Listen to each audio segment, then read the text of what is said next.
श्याम मानव channel को आपका समर्थन देने के लिए चैनल को जरूर सब्सक्राइब करें। चैनल के नोटिफिकेशन पाने के लिए बेल आइकन भी दबाएं।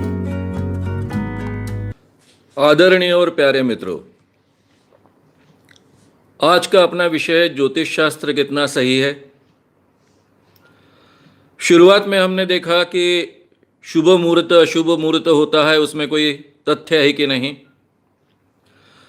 साथ ही हमने बहुत विस्तार से देखा कि ज्योतिष शास्त्र का इतिहास क्या है, और तब हमने जाना कि जिसको हम एस्ट्रोलॉजी कहते हैं, ज्योतिष शास्त्र कहते हैं, या फिर फल ज्योतिष कहते हैं, एग्जैक्टली वर्ड जो है फल ज्योतिष है, इसी में से आज का दुनिया का पहला साइंस जिसको हम एस्ट्रोनॉमी कहते हैं, खगोल शास्त्र कहते हैं, वो पैदा हुआ है और वो 100% एक्यूरेट है।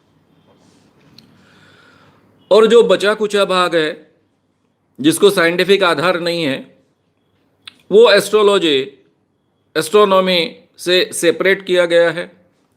एस्ट्रोनॉमी आज पूरे दुनिया के सभी विज्ञान के यूनिवर्सिटीज़ में सिखाया जाता है, लेकिन ज्योतिष शास्त्र जिसको हम कहते हैं, या फिर फल ज्योतिष जिसको कहना चाहिए, जिसको हम एस्ट्रोलॉजी कहते हैं, वो कोई भी दुनिया के यूनिवर्सिटी के विज्ञान के विषय में सिखाया नहीं जाता है।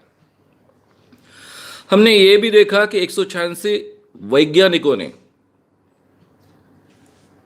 साथ में आकर, जिनमें 19 नोबेल प्राइज विनर साइंटिस्ट है, उन्होंने ज्योतिष के बारे में क्या कहा। उन्होंने ये भी कहा कि इसके कोई ग्रह तारों के परिणाम मानवीय जीवन पर नहीं होते हैं, उसके आधार पर भविष्य कथन किया नहीं जा सकता है, उसको कोई फाउंडेशन नहीं, कोई आधार नहीं। साथ में उन्होंने कहा कि ये ज्योतिषी जो ठग है, उनसे लोगों ने सावधान रहना चाहिए। ये भी हमने देखा है। मित्रों, हमने कल देखा जिसको हम एस्ट्रोलॉजी कहते हैं, ये जो सही माने में विज्ञान हो सकता है ऐसा माना जाता है, वो है होरोस्कोप। ये कुंडली जो बनाई जाती है उसमें 12 राशि होती है और 9 परंपरागत ग्रह होते हैं। हमने देखा कि राहु केतु नाम के कोई ग्रह नहीं होते हैं। राहु केतु नाम के ग्रहों को कोई अस्तित्व नहीं है। इसके बावजूद वो हमारी पत्रिका में होते हैं, हमें तकलीफ देते हैं और ज्योतिषियों को बड़े पैमाने पर पैसा उपलब्ध करा कर देते हैं, क्योंकि राहु के डर से जो उनको शांत करने के तरीके हैं, उसी के जरिए बड़े पैमाने पर ज्योतिषी पैसे प्राप्त करते हैं। हमने ये भी देखा कि ये 9 ग्रहों में से 2 राहु केतु है नहीं। सोम यानी चंद्र और सूरज रवि, ये दोनों भी ग्रह नहीं है। सूर्य तारा है और चंद्रमा ये सैटेलाइट है, उपग्रह है। बचे हुए 5 जो ग्रह हैं, उनके कोई परिणाम मानवीय जीवन पर नहीं होते हैं। और हमें यह भी देखना चाहिए कि पृथ्वी नाम का जो ग्रह है वो पत्रिका में नहीं होता है। जो ग्रह है वो पत्रिका में नहीं है। हमने ये भी देखा कि जन्म के समय के आधार पर ही पत्रिका तय होती है, जन्म स्थान और जन्म समय। लेकिन अभी तक जन्म समय क्या रखना चाहिए एग्जैक्टली, इसके बारे में कोई निश्चित नहीं है। कुछ ज्योतिषी कहते हैं कि मुंह बाहर आने के बाद में वो जन्म समय मानना चाहिए। कुछ ज्योतिषी कहते हैं कि पूरा का पूरा बच्चा बाहर आने के बाद में जन्म समय तय होना चाहिए। और डॉक्टर BN पुरंदरे जैसे लोग कहते हैं कि बच्चा जब रोना शुरू करता है वो जन्म समय मानना चाहिए। इसमें 5-6 मिनट का अंतर हो जाता है। और ज्योतिषियों का ये भी दावा है कि कभी कभी 1 मिनट के अंदर ही राशि बदल जाती है, इसलिए पूरा भविष्य बदल जा सकता है। हमने ये भी देखा कि ऐसे शहाड़े शास्त्री जैसे इंजीनियर जो लोग हैं, वो तो कहते हैं कि हमारे होरा शास्त्र के अनुसार जन्म समय यानी गर्भाधान का समय पकड़ना चाहिए। और मैं गर्भाधान का समय पकड़ता हूँ जब बच्चा जन्म लेता है, वहाँ से लेकर तो 9 महीने 9 दिन 9 घंटे 9 मिनट पीछे चला जाता हूँ। तो जन्म समय के बारे में भी निश्चित ही नहीं है, और इसके बावजूद हमने मानना चाहिए कि इसमें कोई तथ्य है। हमने ये भी देखा कि सिरोस साइकिल के जरिए हर 18 साल के बाद मुहूर्त रिपीट होते हैं। यानी जिस क्षण में एक व्यक्ति पैदा हुआ वही मुहूर्त 18 साल बाद फिर से आता है, और उसके आधार पर हम अटल बिहारी वाजपेयी जैसा, शंकरराव चौहान जैसा, या फिर हमारे सबसे बड़े साइंटिस्ट उनके जैसा व्यक्ति कैसा पैदा कर सके, ये भी हमने देखा है, जो काफ़ी लोगों को शायद मजाक लगी है, क्योंकि उसमें कोई तथ्य नहीं, हम सब जानते हैं। ये सब बातें हमने पार्ट 1 पार्ट 2 में देखी। जिन लोगों ने पार्ट 1 पार्ट 2 नहीं सुना होगा, उनसे मैं विनती करूंगा कि आप अवश्य पार्ट 1 पार्ट 2 सुनिए, ताकि ये पूरा का पूरा विषय बहुत अच्छे ढंग से आपके पास पहुंचेगा। अभी मित्रों, बात ऐसी है कि ये भविष्य कथन के जो तरीके हैं, उसमें हमें सक्सेस क्यों दिखती है? काफी लोग ऐसे एक दूसरे के साथ में बात करते वक्त बोलते हैं कि ज्योतिष ने मुझे ऐसा कहा था और सच निकला, और ये बात सच होती है, पूरी तरह से झूठ नहीं होती है। मैंने ये भी देखा है कि कई लोग कहते हैं कि मेरी पत्रिका जो बनी है उसमें भविष्य लिखकर है, और मेरा भविष्य 90% के आसपास करेक्ट निकलता है। जब मैं खुद इन लोगों के साथ में बैठता हूं, पहले उनके जीवन की सभी महत्व की घटनाएं पूछ लेता हूं, जो नोट डाउन करता हूं। बाद में उनके ही ज्योतिष ने तैयार की हुई पत्रिका जांचना शुरू करता हूं, तो वो कभी भी 50-60% के ऊपर सच आज तक नहीं निकला है। जो लोग दावे के साथ कहते थे कि 90% के ऊपर सच निकला है, उन्हीं की पत्रिका जांचने के बाद में ध्यान में आता है कि वो 50-60% भी सही नहीं होता है, यानी लॉ ऑफ प्रोबेबिलिटी के अंदर ही होता है। हमने बहुत विस्तार से देखा है कि लॉ ऑफ प्रोबेबिलिटी क्या है, यानी आपको कोई जानकारी नहीं है, इसके बावजूद केवल ये नियम के आधार पर, संख्या शास्त्र का यह नियम है जिसको हम काकतालीय न्याय कहते हैं, कौवा बैठने को और डाल टूटने को कह सकते हैं। इस नियम के आधार पर कुछ बातें सच होती ही है, जिसका प्रतिशत 100 अगर आंकड़ा रहा, संख्या रहे, तो 30% से लेकर 70% तक बातें सच हो सकती है। ये बहुत विस्तार से हमने देखा है। मित्रों, हमने दूसरा देखा है कि सजेशन के कैसे परिणाम होते हैं। हमारे चॉइस डिटरमाइन हो जाते हैं, यानी ज्योतिष ने अगर कुछ कहा, ज्योतिषी ने, या फिर पत्रिका में कुछ लिखकर है, तो हमारे जीवन में वही बात सिद्ध करने का हम प्रयास करते हैं। अब इसलिए मैं जो उदाहरण दूंगा वो मेरा ही दूंगा। मेरे बारे में ज्योतिषी ने कहा था कि ये लड़का इंजीनियर बनेगा। बचपन से मेरे दिमाग में इंजीनियर बनना है, इंजीनियर बनना है। माँ बाप बार बार बोल रहे, जिनको जिनको पता है वो रिश्तेदार बोल रहे हैं, और इंजीनियर ही बनना है। नेचुरली मैथमेटिक्स ग्रुप लेना पड़ा। ठीक है, मैं गणित में अच्छा था। बाद में इंटर साइंस होने के बाद में, हमारे समय बीएससी पार्ट 1 होने के बाद में बाइफर्केशन होता था, यानी आप मेडिकल को जा सकते थे या फिर इंजीनियरिंग को जा सकते थे। लेकिन मैथमेटिक्स ग्रुप 9वीं से शुरू हो जाता था और बायोलॉजी ग्रुप सेपरेट 9वीं से होता था। मुझे मार्क्स मिले इंजीनियरिंग में जाने के लायक, लेकिन मैं गया नहीं, क्योंकि तब तक मेरा विज्ञान विषय के पढ़ाई के बारे में अच्छा मत नहीं था। मैं नहीं चाहता था कि इस विषय में मुझे पढ़ना है आगे। मैं अपने आप को बचा पाया। मुझे जिन विषयों में रुचि है उस विषयों में मैं आगे की मेरी पढ़ाई पूरी की। लेकिन वही मेरे भाई और बहन के पत्रिका में लिखा था कि आप डॉक्टर बनोगे। बचपन से उनके दिमाग में यह डाला गया कि उनको डॉक्टर ही बनना है। और मेरे समय में यह बात थी कि केवल गवर्नमेंट मेडिकल कॉलेजेस थे। मेरे भाई बहन इतने मार्क्स नहीं मिला पाए कि उनको गवर्नमेंट मेडिकल कॉलेज में एमबीबीएस को एडमिशन मिले। परिणाम यह हुआ कि वो डॉक्टर बने। होम्योपैथी में उन्होंने ग्रेजुएशन किया। अब मित्रों, जब कोई ज्योतिषी हमको कुछ बताता है तो वो सजेशन हमारे जीवन में हम इस ढंग से स्वीकारते हैं कि वो 100% सही है, वो 100% सही होना ही चाहिए, और उसी ढंग से हम बर्ताव करने का प्रयास करते हैं। इस कारण हमारे जीवन के चॉइस डिटरमाइन हो जाते हैं, वो पहले से तय हो जाते हैं। हम अपने दिमाग का ज़्यादा उपयोग नहीं करते। हमारे सामने जो परिस्थिति है उसके आधार पर हम निर्णय नहीं लेते। इस जैसे, यानी एक तरफ चॉइस डिटरमाइन हो जाता है। ये सजेशन के दूसरे परिणाम भी क्या होते हैं, मैं आपसे कहने वाला हूं, समय मिलेगा तब कहूंगा कि मेरा पहले ज्योतिष पर बहुत विश्वास था। मेरे मुंह से अनायास निकलता था कि एस्ट्रोलॉजी इज अ साइंस, और ये बहुत ही कॉमन वाक्य था मेरे जमाने में। एक बार एक किताब मैंने बिकट ली हस्त सामुद्रिक की, और उसके आधार पर लोगों का भविष्य बताना शुरू किया। अब लोगों का भविष्य बताना मैंने शुरू किया, लोग मेरी तारीफ करने लग गए, और ये किताब में जो कुछ मैंने पढ़ा था उसके आधार पर हर व्यक्ति को, करीब करीब हर व्यक्ति को यह कहने की आदत हो गई थी मुझे कि भाई जरा संभाल के रहो, आते 6 माह में आपका एक्सीडेंट होने की संभावना है।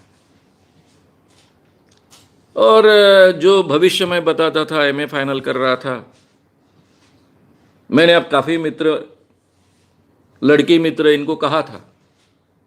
साइकोलॉजी डिपार्टमेंट की एक लड़की का एक्सीडेंट हुआ, और मेरी जो डिबेट पार्टनर थी, जो साइकोलॉजी में अभी पीएचडी कर रही थी, वो मुझसे एकदम खपा हो गई कि तुमने जो भविष्य कहा उस कारण उस लड़की का एक्सीडेंट हुआ। फिर मैं उस लड़की से बात किया मैंने, क्योंकि हमारे नागपुर में यूनिवर्सिटी का जो एरिया है, ह्यूमैनिटीज का एरिया है, जहां पर सभी पोस्ट ग्रेजुएशन की क्लासेस लगती है,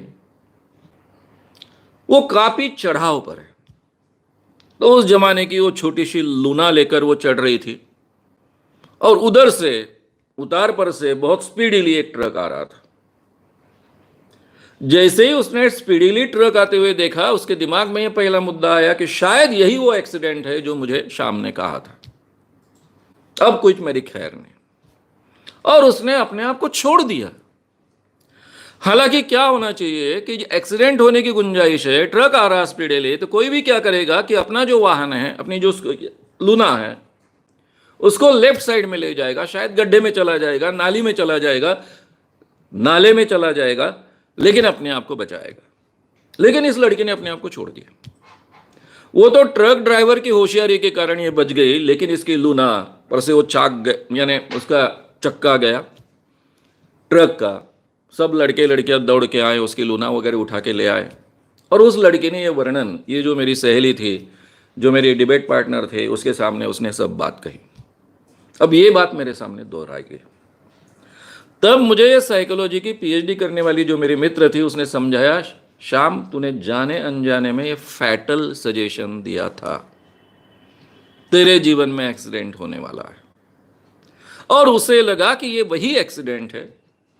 उसने अपनी बचाने की कोशिश छोड़ दी, जो कि नेचुरली अपने आप को बचाने की कोशिश हर व्यक्ति करता है।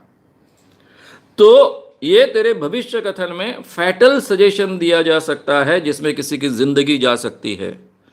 ये बात मुझे उस दिन इतनी चुभी कि उसके बाद में मैंने ज्योतिष बताना छोड़ दिया। यानी मेरा ज्योतिष पर से पूरा विश्वास उठ गया था, इसलिए मैंने नहीं छोड़ा था। ये फैटल सजेशन मैंने बहुत बुरी चीज की है, जाने अनजाने में की है, हर ज्योतिषी इसी ढंग से करता है, इसलिए मैंने छोड़ दिया था। बाद में मुझे पता चला कि इस शास्त्र में कोई मतलब नहीं है। तो ये सजेशन के जो परिणाम होते हैं, आपका चॉइस डिटरमाइन होता है। जो भी सजेशन के परिणाम आपके मन पर हो सकते हैं, ये ज्योतिष ने दिए हुए सभी सजेशन के परिणाम आपके मन पर बहुत परिणाम कर सकते हैं।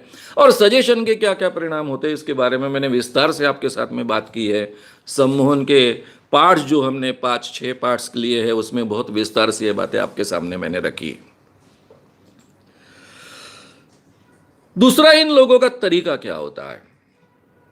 मैं आपसे विनती करूंगा कि आप ज्योतिषी जो आपको भविष्य बताते हैं उसको रिकॉर्ड कीजिए।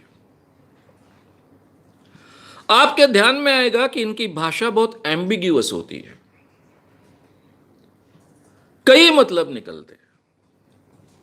यानी आपके स्वभाव के बारे में बोलते वक्त ऐसे बोलेंगे कि आप बहुत अच्छे हो, मन से लोगों से बहुत अच्छा बर्ताव करते हो, प्रेम भी करते हो, लेकिन जब आपको गुस्सा आता है तो ये गुस्से पर आपका कंट्रोल नहीं होता है, और फिर सामने वाले व्यक्ति की खैर नहीं होती है। अबे भाई, अभी आप प्रेम करने वाले व्यक्ति हो कि गुस्सेल व्यक्ति हो, दोनों मतलब इसमें से निकाले जा सकते हैं। और ये वर्णन करीब करीब हर एक को लागू होता है। नहीं, आप खा पी कर सुखी हो, लेकिन आपके हाथ में पैसा रुकता नहीं है, धन हाथ में रुकता नहीं। अब ये एवरेज व्यक्ति की कंडीशन है। तो इनकी भाषा जो होती है वो एम्बिग्यूअस भाषा होती है, जिसमें से दोनों मतलब निकल सकते हैं। इस भाषा का अध्ययन करना बहुत आवश्यक है। मैंने शुरुआत में ये किया, खास कर ये सरोदी जो होते हैं, परंपरागत जो भविष्य कहने वाले लोग होते हैं, रास्ते में बैठकर लोगों का हाथ देखकर भविष्य बताने वाले लोग होते हैं, उनका भविष्य कथन मैं टेप रिकॉर्ड करता था, बार बार सुनता था, क्या इसकी खासियत है। मेरे ध्यान में बहुत तीव्रता से आया कि चाहे पढ़ा लिखा ज्योतिषी हो, चाहे अनपढ़ ज्योतिषी हो, कोई भी ज्योतिषी एम्बिग्यूअस लैंग्वेज का बड़े पैमाने पर उपयोग करता है। ये भी हुआ तो भी उसका भविष्य सच लगे, और ये भी हुआ तो भी उसका भविष्य सच लगे। चित भी पट मेरी भी पट। तो आपको अगर भविष्य सही माने में खोजना है, जो भी आपके ज्योतिष ने कहा वह उसमें कितना सच है कितना झूठ है ये जांचना है, तो ये भाषा में जो जो एम्बिग्यूअस चीजें होगी उसको आपको निकाल कर फेंकना होगा। मैं क्या करता हूं, जब मेरे पास कोई पत्रिका लेकर आता है और कहता है कि ज्योतिष ने कहा वो 90% सच हुआ, मैं इस भाषा में जो कहा उसके दोनों मतलब कैसे होते हैं सामने के व्यक्ति को समझाता हूं, और इसमें से आपने जो अपने जीवन में हुआ वो मतलब निकाला है, इसलिए आपको वो 90% लग रहा है। तीसरा मित्र, हर ज्योतिषी जो ज्योतिष बताता है वो बारमन परिणाम जैसे ज्योतिष बताता है। बारमन नाम के एक व्यक्ति की बहुत बड़ी सर्कस थी, और उसकी सर्कस बहुत सक्सेस थी। तो उसको बाकी जो भी प्रोफेशनल्स थे पूछते थे कि तुम्हारी सर्कस क्यों सक्सेस है, तो वो कहता था कि मेरे सर्कस में हर व्यक्ति के लिए कुछ ना कुछ है, हर व्यक्ति के पसंद की हर चीज है, ताकि पूरे 100% लोगों को मैं कैटर कर सकूं। तो ज्योतिष का भविष्य कथन भी इसी ढंग से होता है कि हर व्यक्ति के जीवन की हर बात कहने की वो कोशिश करेगा, ये नहीं तो वो नहीं तो वो नहीं तो वो, आपको बात अच्छी लगेगी और उसमें आप अटक जाओगे। इसी के साथ में मैंने जो कहा, जिसको हम सजेशन कहते हैं, आपकी जो श्रद्धा होती है ज्योतिष पर, इसके कारण आप खुद ये जो ज्योतिष आपको बताया गया है, चाहे पत्रिका में लिखा गया है चाहे मुंह से बोला गया है, उसको सच करने का प्रयास जाने अनजाने में करते हो। उसके बारे में आपको जानकारी नहीं होती है कि मैं उसी दिशा में प्रयास कर रहा हूं। ये सजेशन जैसा काम करता है। और दूसरी महत्व की बात होती है कि हमको जो भी बताया जाता है, चाहे लिख कर दो चाहे मुंह से बोलो, उसमें से जो बातें सच होती है वो पूरी तरह से ध्यान में रहती है, जो बातें झूठ होती है उसको हम भूल जाते हैं। वो तो केवल लिखी हुई रही तो ही बाद में हम जांच सकते हैं कि ये बात कही थी लेकिन हुई नहीं हमारे जीवन में। मुंह से बोली हुई बातें तो हम भूल गए होते हैं, तो इसलिए हमारे ध्यान में ही नहीं आता है। और फिर ज्योतिषों का हथियार क्या होता है, जैसे जादू टोना विरोधी कानून बना, मुझे काफी नंदी बैल वाले के फोन आने लग गए, क्या सर आखिरी में आपने हम लोगों के तो हाल कर ही दिए। मैंने कहा नहीं, उल्टा है, भविष्य में आप कुछ भी कह सकते हो, किसी भी व्यक्ति को कुछ भी कहो, कोई ज्योतिष यानी कानून के अनुसार ये गुनाह नहीं है। आपने अगर किसी व्यक्ति को कहा कि तू अमेरिका का प्रेसिडेंट बनेगा तो भी गुनाह नहीं है। अब भारतीय कोई आदमी भारत में रहता है, वो तो अमेरिका का प्रेसिडेंट बन नहीं सकता है। या फिर किसी गरीब आदमी को, हमाल को आपने कह दिया, जो सामान बोझा उठाता है उसको कह दिया कि तुम कल जाकर अंबानी जैसे अमीर बनोगे, तो भी कानूनन गुनाह नहीं, कुछ भी को। हाँ, लेकिन तुमने अगर कहा कि भाई आपको 7.5 है, ग्रह शांति करनी पड़ेगी, आपके जीवन को डर है, मृत्यु हो सकता है, आपका नुकसान हो सकता है, तो वहां कानून है। सर वही तो बात है, लोगों को जब तक ये ग्रह का डर नहीं बताएंगे, जब तक इस ढंग से 7.5 नहीं बताएंगे, तब तक लोग पैसे नहीं निकालते हैं। अगर ज्योतिष में पैसे कमाना है तो ये बात कहनी ही पड़ती है। अब वो बेचारे नंदी बैल वाले हैं, सामान्य लोग हैं, मेरे अच्छे मित्र बन चुके थे, तो वो सीधी सीधी बात कर रहे थे। बड़े ज्योतिषी तो कहेंगे नहीं, लेकिन वो यही व्यवसाय करते हैं। सबसे बड़ा डर तुम्हारे दिमाग में पैदा करते हैं, फिर वो शनि की 7.5 का डर पैदा करेंगे, मंगल का कोप का ग्रह, मंगल ग्रह के कोप का डर पैदा करेंगे, या फिर राहु केतु का डर पैदा करेंगे, राहु काल है ऐसा कहेंगे, और उसके आधार पर आपको बड़े पैमाने पर आपसे पैसे ऐंठेंगे, ये उनका बहुत ताकतवर हथियार है। और इसमें से क्या होता है मित्रों, क्यों विरोध करते हैं सभी सामाजिक सुधारक आज तक जो हुए, वो क्यों इसको विरोध करते हैं, ज्योतिष को क्यों विरोध करते हैं? मैं आज के कार्यक्रम का समापन करने वाला हूं विवेकानंद जी के एक स्टोरी के साथ में। क्यों विवेकानंद जी जैसा एक हिंदू धर्म की पताका पूरे दुनिया में फहराने वाला व्यक्ति क्यों विरोध करता था? स्वतंत्र वीर सावरकर जैसा व्यक्ति जो हिंदुत्ववादी अपने आप को कहलाता, लोग भी उनको हिंदुत्ववादी कहते हैं, उसी के आधार पर उनके बारे में अच्छा बुरा बोलते हैं, वो व्यक्ति क्यों ये ज्योतिष और इस सब शास्त्र को विरोध कर रहा था? इसके पीछे का एकमात्र कारण था, लोगों का नसीब पर का विश्वास बढ़ता है। लोग नसीब पर बहुत विश्वास रखते हैं, और जो समाज नसीब पर विश्वास रखता है, उसका अपने खुद के कर्तृत्व पर विश्वास नहीं होता है और वो पिछड़ जाता है, जो हमारे भारत के बारे में हुआ है। इसीलिए विवेकानंद कहते हैं कि जब तक इस देश का जवान नसीब पर विश्वास रखेगा, तब तक इस देश का भविष्य अंधेरे में है। यह उनको कहना पड़ता है, इसलिए कहना पड़ता है। और फिर ये ज्योतिषियों के जो ट्रिक्स होते हैं वो भी हमने समझ लेना चाहिए, जो मैंने खुद अपने जीवन में सीखे, महसूस किए, अनुभव के आधार पर। पहले मैं हाथ देखकर भविष्य बताता था, धीरे धीरे मेरे ध्यान में आया कि सामने का चेहरा देखकर ज्यादा अच्छा भविष्य बताया जा सकता है।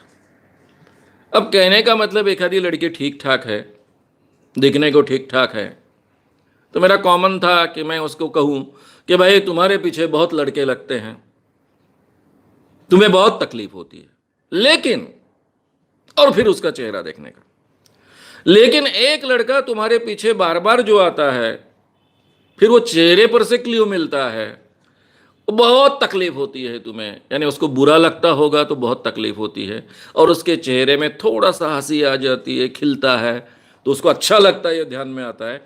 लेकिन वो तुम्हें अच्छा लगता है, मन ही मन तुमको अच्छा लगने लग गया है, उसको लगता है क्या बराबर भविष्य बताया।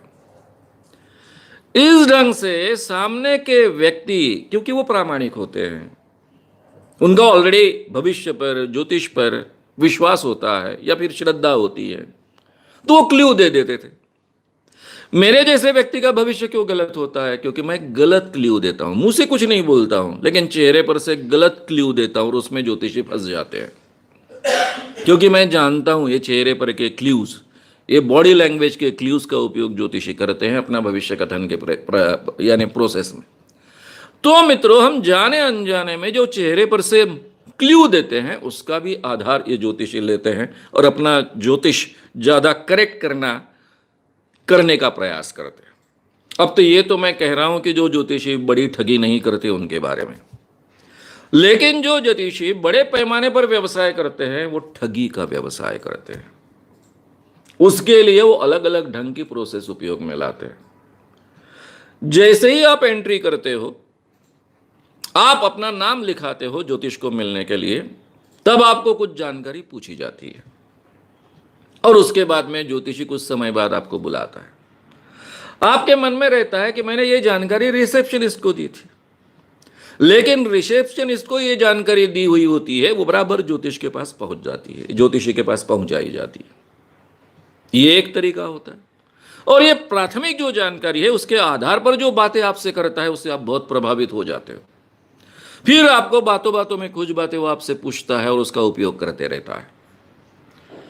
कुछ ज्योतिषी तो बड़े पैमाने पर, केवल ज्योतिषी नहीं, बाबा भी बड़े पैमाने पर जानकारी पहुंचाने का एक तरीका उन्होंने इजाद किया है। अभी मुझे तो ज्योतिषी और बाबा एट ए टाइम दोनों को एक्सपोज करना पड़ा। नैनौत का बाबा इंदौर के पास का, इसकी ख्याति थी कि उसको सब पता चलता है किसी के भी बारे में। अब मेरे सब प्रोग्राम जो इंदौर में आयोजित किए थे, वो नई दुनिया के संपादक राहुल जी बारबूते, इनके जरिए आयोजित किए गए थे, तो मेरा परिचय पहले ही वहां छप कर आया था। तय हुआ मेरे व्याख्यान होने के बाद में कि ये नैनौत के बाबा को देखने को जाना है। 50 लड़के लड़कियों की एक नई टीम लेकर मैं गया। इनमें से किसी को अनुभव नहीं, कौन भाग के जाएगा, कौन बचेगा, इसकी कोई गारंटी नहीं। मेरे को पता था, जो भी जानकारी पहले मिली थी इसके आधार पर, कि बाबा के पास जानकारी मिलने के कोई जरिया है। जैसे ही मैं एक रिक्शा में बैठा, बड़ा रिक्शा जिसमें 15 लोग बैठ सकते हैं ऐसे, तो उसने मेरे साथ बात करना शुरू किया। कहाँ से आए हो, क्या आए हो? मेरे माथा ठनका, अरे इनका जरिया है रिक्शा के ड्राइवर्स के जरिए जानकारी प्राप्त होना। और मैंने उसको कुछ सच जानकारी, क्योंकि छप के आया है, अब सब लोग मेरा नाम लेकर बोल रहे हैं तो पता चल सकता है, और कुछ झूठी जानकारी जो शायद छप के नहीं आया है ऐसे। जैसे मैं यूनिवर्सिटी में कभी प्राध्यापक नहीं था, लेकिन मैंने उसको कह दिया कि मैं नागपुर विद्यापीठ में प्राध्यापक हूं, इंग्लिश में डिपार्टमेंट में हूं, और ऐसी कई झूठी बातें वहां बता दी।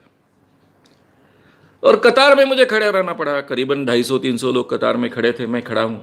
और फिर थोड़ी देर बाद में, 5-7 मिनट के बाद में, बाबा जोर से चिल्लाए लाउड स्पीकर, वो नागपुर से, नागपुर यूनिवर्सिटी के बहुत बड़े इंग्लिश के प्रोफेसर है, वो सामने आओ। अब मैं इंग्लिश का प्रोफेसर तो यूनिवर्सिटी में कभी था ही नहीं। मुझे फट से पता चल गया कि ये सब जानकारी रिक्शे वाले को जो मैंने दी थी वो बराबर बाबा तक पहुंच गई। दूसरा, वर्धा में हमने लहरी बाबा नाम के एक बाबा को एक्सपोज किया था। उसकी भी पूरी ख्याति थी कि जो भी व्यक्ति उसको मिलने जाता है उसकी पूरी की पूरी जानकारी उसको होती है। और बहुत हो हल्ला था पूरे वर्धा में, उसको हम एक्सपोज करने गए। जैसे ही बाबा के एरिया में जाते हैं, हनुमान टेकड़ी पर उसका मुकाम था, उसके शिष्य आए, कहाँ से आए हो, क्या आए हो, झूठी जानकारी। मैंने ट्रेन किया था बाकी लड़कों को भी, झूठी जानकारी पहुंचा दी, बराबर बाबा के पास में वो झूठी जानकारी पहुंच गई। और ध्यान था कि ये जो शिष्य है, ये शिष्य बाबा से नहीं मिला, फिर भी जानकारी पहुंच गई। कैसे पहुंचे? ये शिष्य दूसरे शिष्य से मिला, और ये दूसरा शिष्य चुपके से बाबा के पास चला गया। अब वो आपस में कुछ तो भी बात कर रहे हैं, तो लोगों को लगता है कुछ तो भी आपस का काम होगा। और तीसरा तरीका था उनका, उनके साथ में जो एक चिमटा था, जोर जोर से जमीन पर वो पीटते थे, उसके जरिए भी जानकारी पहुंचाने का उनका तरीका था। ये सब आगे चलकर हमने एक्सपोज किया। और यवतमाल में एक बाबा जिसको रंगे हाथ पकड़ा, एक्सपोज किया, वो तो मैं आपको बताऊंगा, विस्तार से उसकी स्टोरी बताऊंगा। तो ये जो ज्योतिषी लोग होते हैं, वो लोगों की जानकारी इकट्ठा करने का काम करते हैं। ये जानकारी इकट्ठा करने का काम हमेशा करने की जरूरत होती है, ऐसा नहीं है। जाने अनजाने में भी ये जानकारी लोगों तक पहुंचती है। अब जैसा मैंने कहा कि मैं भविष्य बताता था,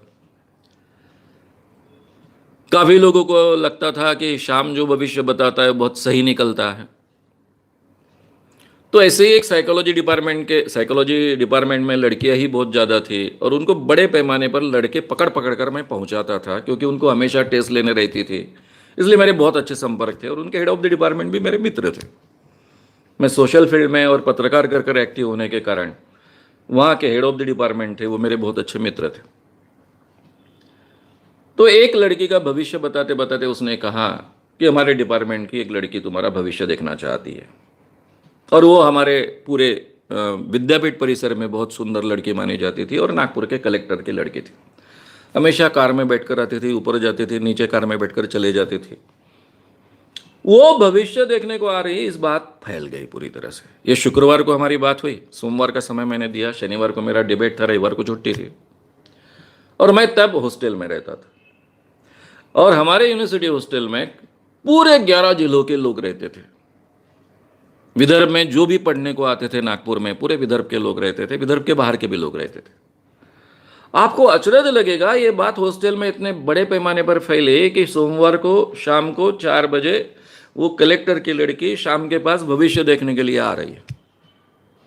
खुद आकर मुझे लड़के कहने लगे कि उनके पिताजी जब हमारे यहाँ थे तब ऐसा ऐसा हुआ था, वैसा वैसा हुआ था।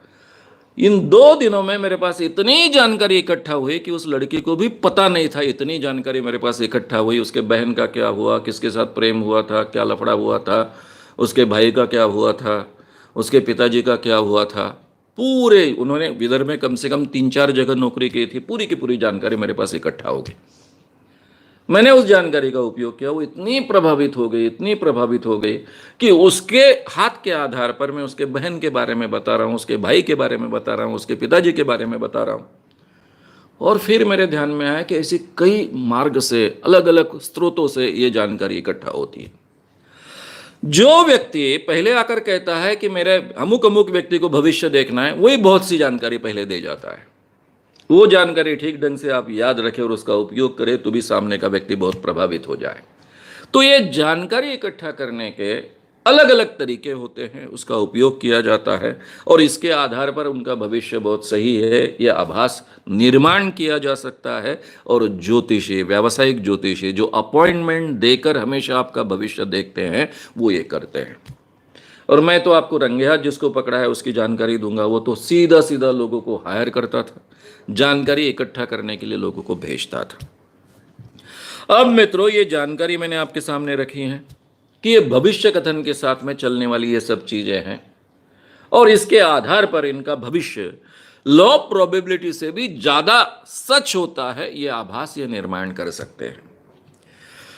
इसीलिए हम आह्वान देते हैं। अखिल भारतीय अंधश्रद्धा निर्मूलन समिति का जाहिर आह्वान है गए 35 सालों से, भाई कोई भी ज्योतिषी जो कहता है कि होरोस्कोप के आधार पर सही भविष्य बताया जा सकता है, ये साइंस है, उसको आह्वान है। हम आपको 20 कुंडलियां देंगे, केवल आप ये कुंडली स्त्री की है या पुरुष की है और आदमी जिंदा है या मरा है, इतना ही आपको कहना है। दो ही बातें कहनी है, स्त्री की है कि पुरुष की है, जिंदा है मरा है। ये कहोगे और ये 95% करेक्ट रहेगा तो आपको सीधा सीधा तब का हमारा 1 लाख रुपए का प्राइस था, 25 लाख रुपए का प्राइस मिलेगा आपको। लेकिन ये प्रक्रिया 2 बार होगी। पहले बार में अगर ज्योतिषी पराभूत होते हैं, इसके बावजूद उनको सेकंड चांस मिलेगा, और पहली बार वो विजयी होते तो भी उनको दोबारा ये सिद्ध करना पड़ेगा, क्योंकि विज्ञान ये रिपीट किया जा सकता है। लॉ ऑफ प्रोबेबिलिटी कभी कभी फ्लक्चुएट होकर इस स्टेज तक पहुंच सकती है, इसलिए ये दोबारा चैलेंज हमेशा रखा गया दोनों के लिए। कई ज्योतिषी कहते हैं हम नहीं कह सकते लड़का है कि लड़की, या स्त्री है पुरुष है, नहीं कह सकते। मरा है कि जिंदा है, नहीं कह सकते। अब मरा है कि जिंदा नहीं कह सकते तो पत्रिका में क्या मतलब है? ठीक है, नहीं कह सकते, आप जो कह सकते वो कहिए। और इसके आधार पर फिर हम बाकी भी करने लग गए। मेरे पूरे जीवन में आज तक एक ही बड़े ज्योतिषी ने यह आह्वान स्वीकारा और उसका नाम है अशोक तोमर। बात ऐसी हुई थी कि नासिक में जो भी बाबा लोग, बड़े पैमाने तीर्थ स्थल है, बड़े पैमाने पर बाबा लोग वहां आते हैं, एडवर्टाइज करते हैं। तो ऐसे ही एक एडवर्टाइज करने वाले एक बाबा को हमने एक्सपोज किया। उसको एक्सपोज करने के बाद में पुलिस में दिया। जो इंस्पेक्टर उसको पकड़ने को आए वो कहते हैं मानव साहब तुमने ठीक है इसको अंदर किया, ये तो भूत वगैरह उतारने वाला मांत्रिक है, लेकिन इसी के ऊपर के, उसी होटल में, इसी के ऊपर के मंजिल पर एक ज्योतिषी बैठा है, बहुत बड़ा ज्योतिषी है, उसकी एस्ट्रोलॉजिकल इंस्टीट्यूट है, अशोक तोमर है, गुजरात में उसका बहुत बड़ा हवाला है। काफ़ी गुजराती और बाकी लोग उसका भविष्य देखने के लिए और बाकी सब चीज़ों के लिए बार बार यहाँ आते हैं। उसको क्यों नहीं आप हाथ लगाते? या ठीक है, उनको भी हाथ लगाएंगे। इंस्पेक्टर साहब ने उनको बुला लिया।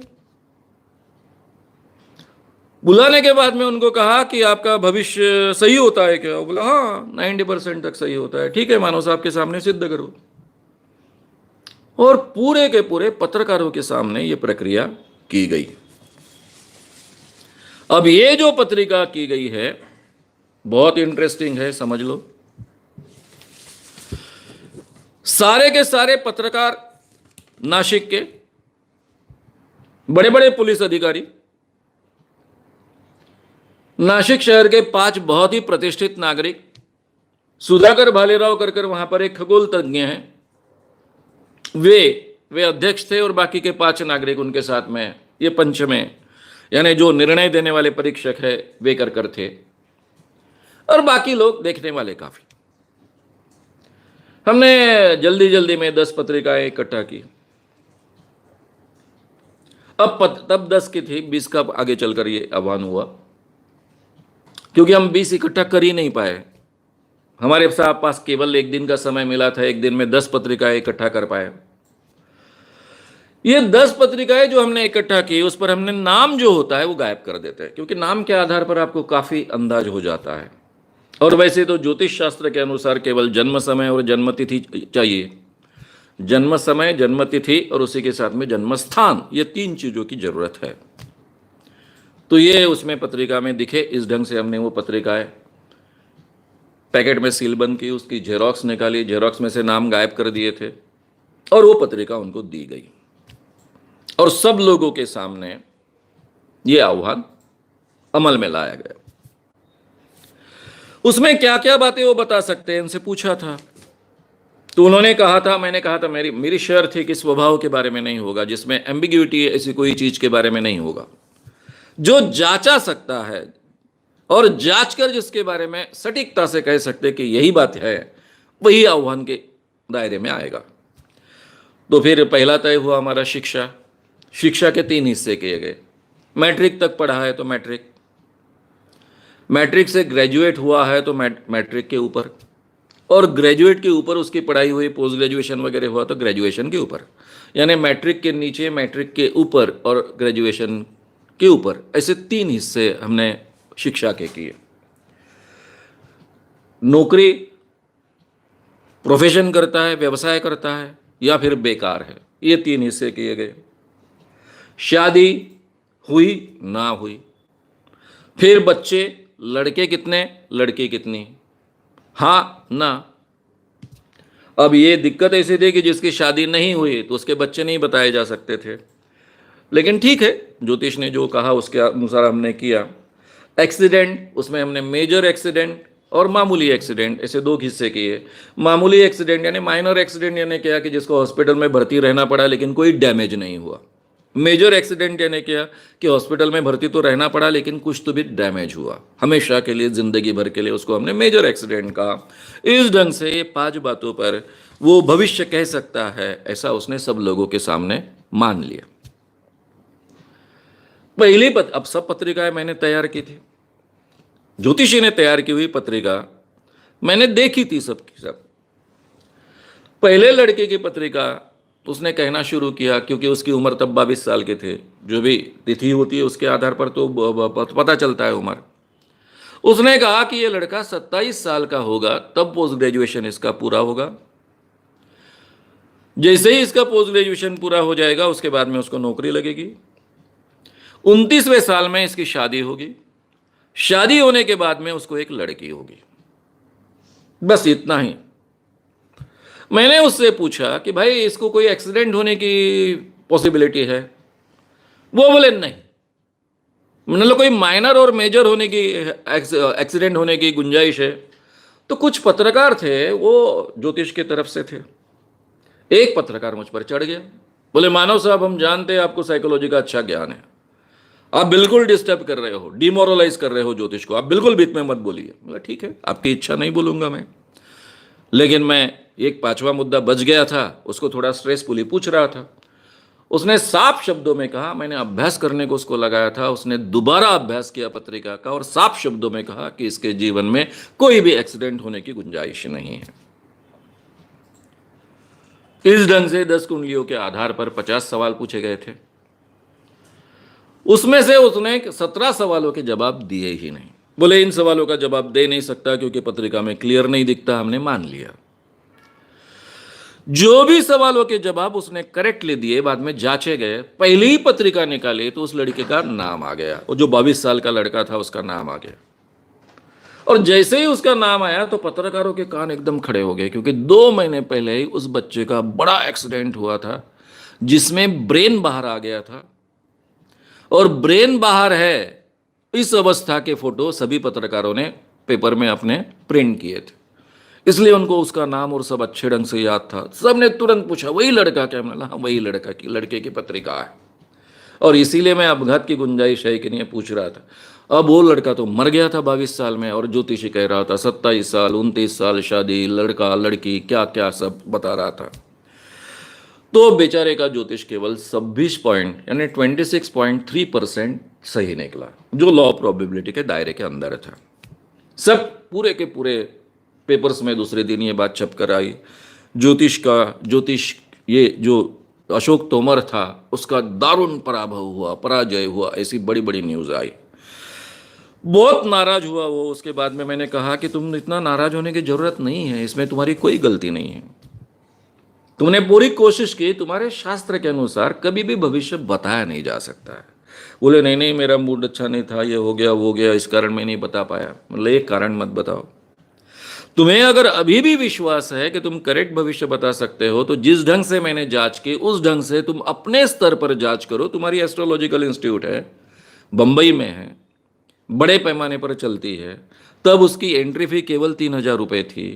तब की बात कर रहा हूँ मैं, 1985 की ये बात है। 1985 में अक्टूबर में ये हुआ। तब उसके एंट्री फी थी केवल 3,000 रुपये, मुंबई के उसके इंस्टीट्यूट की, और बहुत बड़े पैमाने पर वो ज्योतिषी कर ख्यातनाम था, प्रसिद्ध था। फिर कुछ दिनों बाद में उसका स्पष्टीकरण आया कि उस दिन ऐसा हुआ, उस हुआ, इसलिए मेरा ज्योतिष गलत हुआ, लेकिन ज्योतिष सही होता है। फिर मुझे आह्वान रिपीट करना पड़ा और मैंने आह्वान दिया कि चल दोबारा अपन करेंगे। वो दोबारा फिर जिंदगी में कभी आह्वान स्वीकारने को नहीं आया। मेरे पूरे जीवन में 35 सालों में इतने प्रांतों में घूम घूम कर ये बातें मैं कह रहा हूं, केवल एक आदमी तैयार हुआ कि जो सही माने में एक बड़ा ज्योतिषी माना जाता था, जिसका दारुण पराभव सब लोगों के सामने हुआ, पत्रकारों के सामने हुआ, साइंटिस्ट के सामने हुआ, जनता के सामने हुआ, और किसी ने आह्वान स्वीकारने की कभी अपने जिंदगी में हिम्मत नहीं की।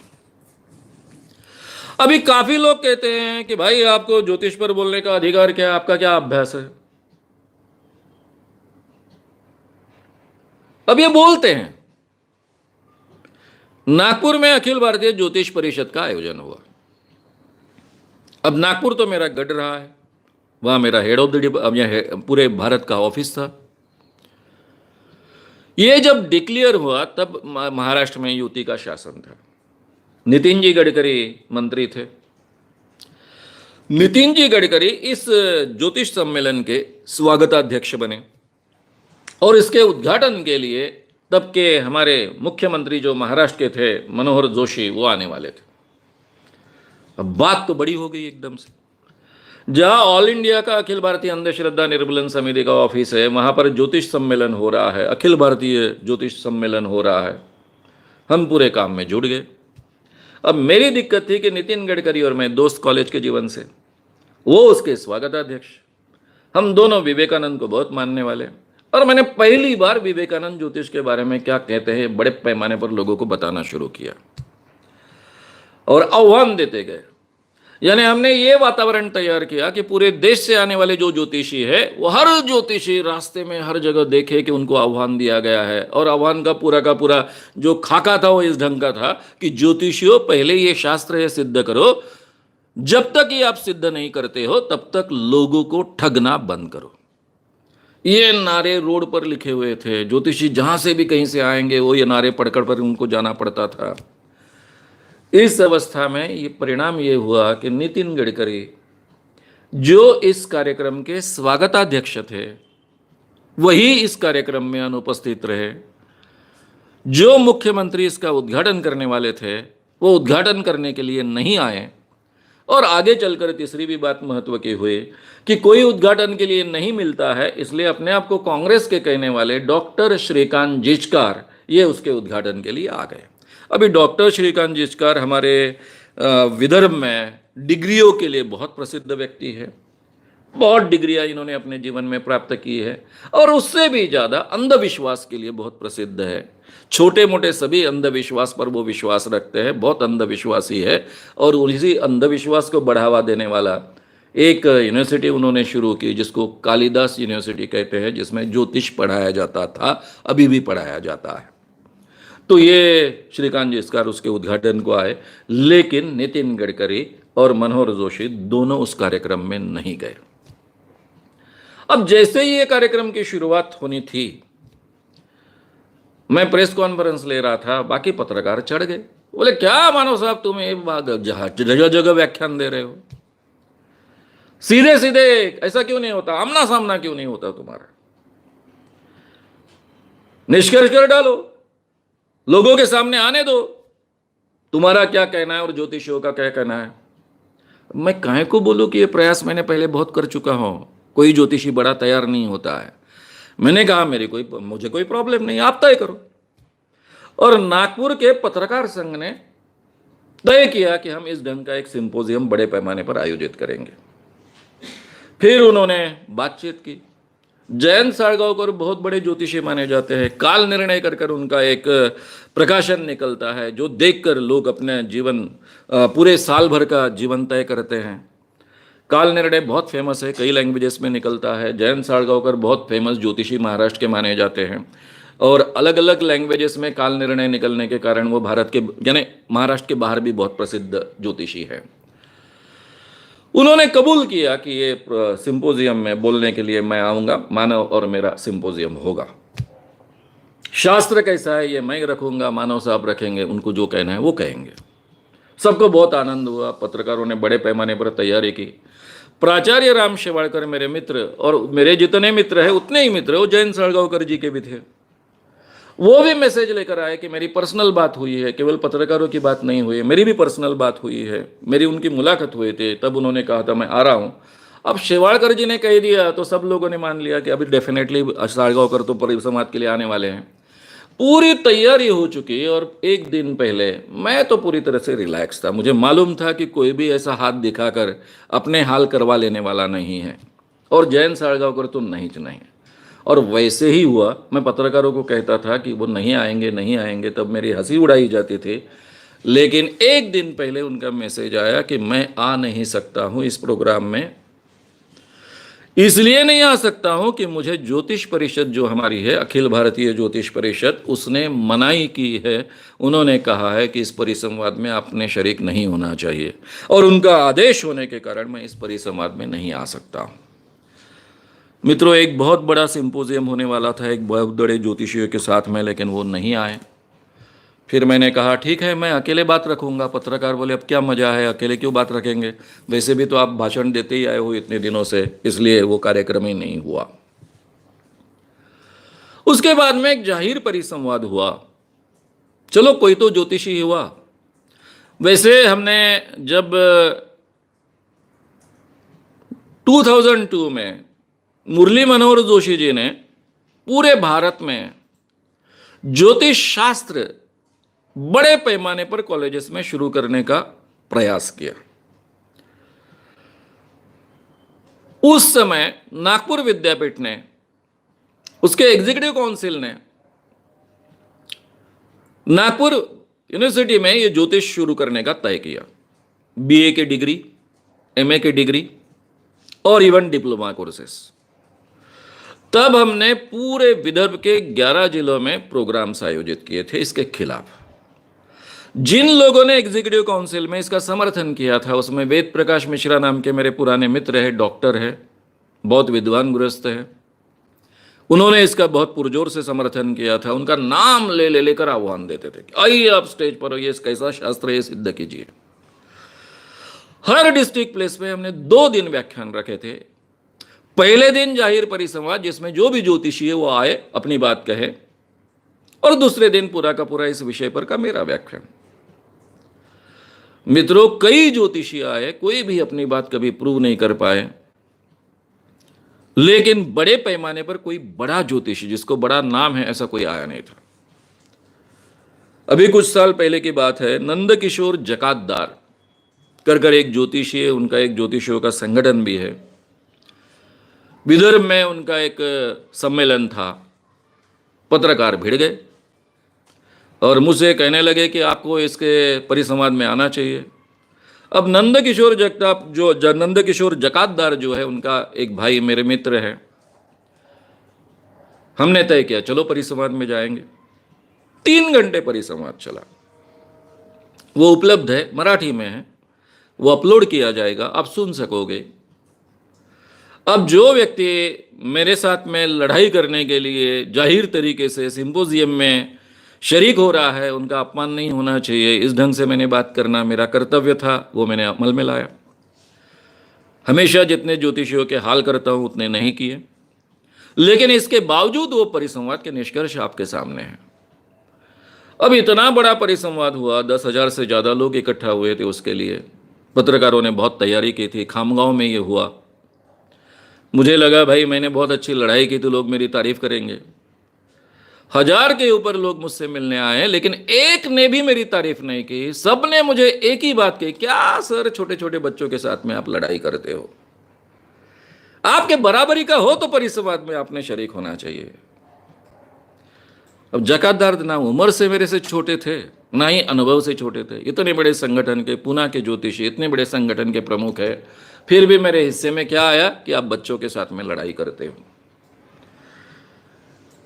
स्टार न्यूज के प्रोग्राम में 10-11 ज्योतिषी और मैं एक तरफ और मेरा एक रैशनल मित्र एक तरफ, हम दो और बाकी के 10-11 ज्योतिषी, पूरे देश ने लड़ाई देखी। किस किस के साथ लड़ाई करे, कैसी करे? ज्योतिष ये शास्त्र है, सिद्ध करने के लिए कोई तैयार नहीं। इसी स्टार न्यूज के प्रोग्राम में, दिल्ली में जो प्रोग्राम हुआ था दूसरी बार,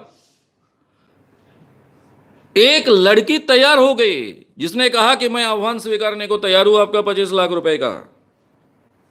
मैं रुका दिल्ली में आगे 5 दिन, उस लड़की के पीछे लगा कि आपने जाहिर तरीके से बोला है कि आह्वान मैं स्वीकारूंगी। उसका फोन ही बंद था 5 दिन। टीवी वालों को पकड़ा, क्योंकि देवियां कर कर उनका प्रोग्राम हमेशा आता था। वो बोले उसने बोल दिया, उसकी गलती थी, बाकी ज्योतिषियों ने उसको वो झाप दिया, वो बिल्कुल तैयार नहीं है। 5 दिन रुककर मुझे दिल्ली छोड़कर आनी पड़ी। ना ही उस लेडी ने, जो अपने आप को देवी कहती है, सुबह सुबह लोगों को भविष्य बताती है, ना ही उसने वो आह्वान स्वीकारा, ना ही उसने कुछ किया। तो मित्रों, इस ढंग से ये सब ज्योतिषी जो होते हैं अपनी बात सिद्ध करने के लिए कभी आगे आते नहीं। ये तो मैंने पहले बार बहुत पहले से देखा हो। विनोद दुआ का एक चक्रव्यूह नाम का प्रोग्राम चलता था, अभी अभी जी टीवी शुरू हुआ था, 2-3 साल हो गए थे शायद, मुझे लगता है 93 के आसपास की बात है ये। विनोद दुआ के चक्रव्यूह के कार्यक्रम में मैं था।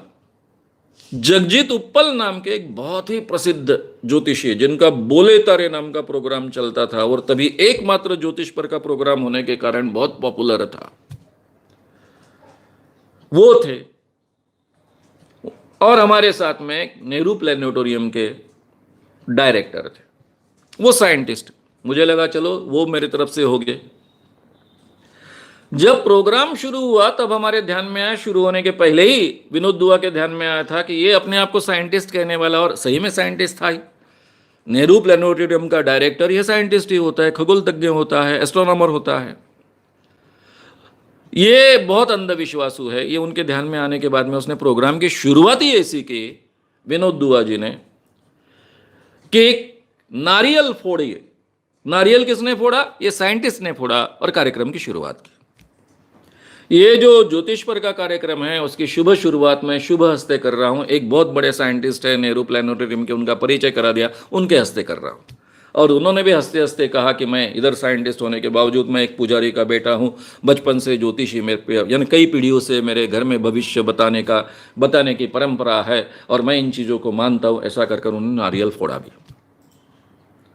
बाद में जब वो राहु केतु का समर्थन करने लग गए तब मुझे कहना पड़ा कि भाई आपको यहां इसलिए नहीं बुलाया कि आप पुजारी के बेटे हों, आपको यहां इसलिए बुलाया गया कि आप नेहरू प्लेनेटोरियम के डायरेक्टर हो, एस्ट्रोनॉमर हो, इसलिए आपको बुलाया गया। और आपके एस्ट्रोनॉमी के ज्ञान के अनुसार राहु केतु होते हैं कि नहीं वो बताओ। तब उनको कहना पड़ा कि राहु केतु नाम के ग्रह नहीं होते। ये जगजीत उत्पल के जो हाल उस प्रोग्राम में हुए, ये कार्यक्रम कई बार रिपीट किया गया, पूरे दुनिया में बड़े पैमाने पर देखा गया।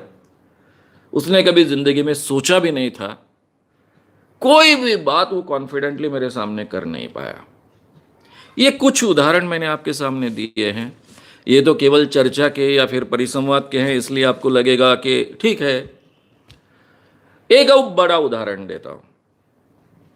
अब ये ज्योतिष के जो प्रकार होते हैं वो अलग अलग प्रकार होते हैं।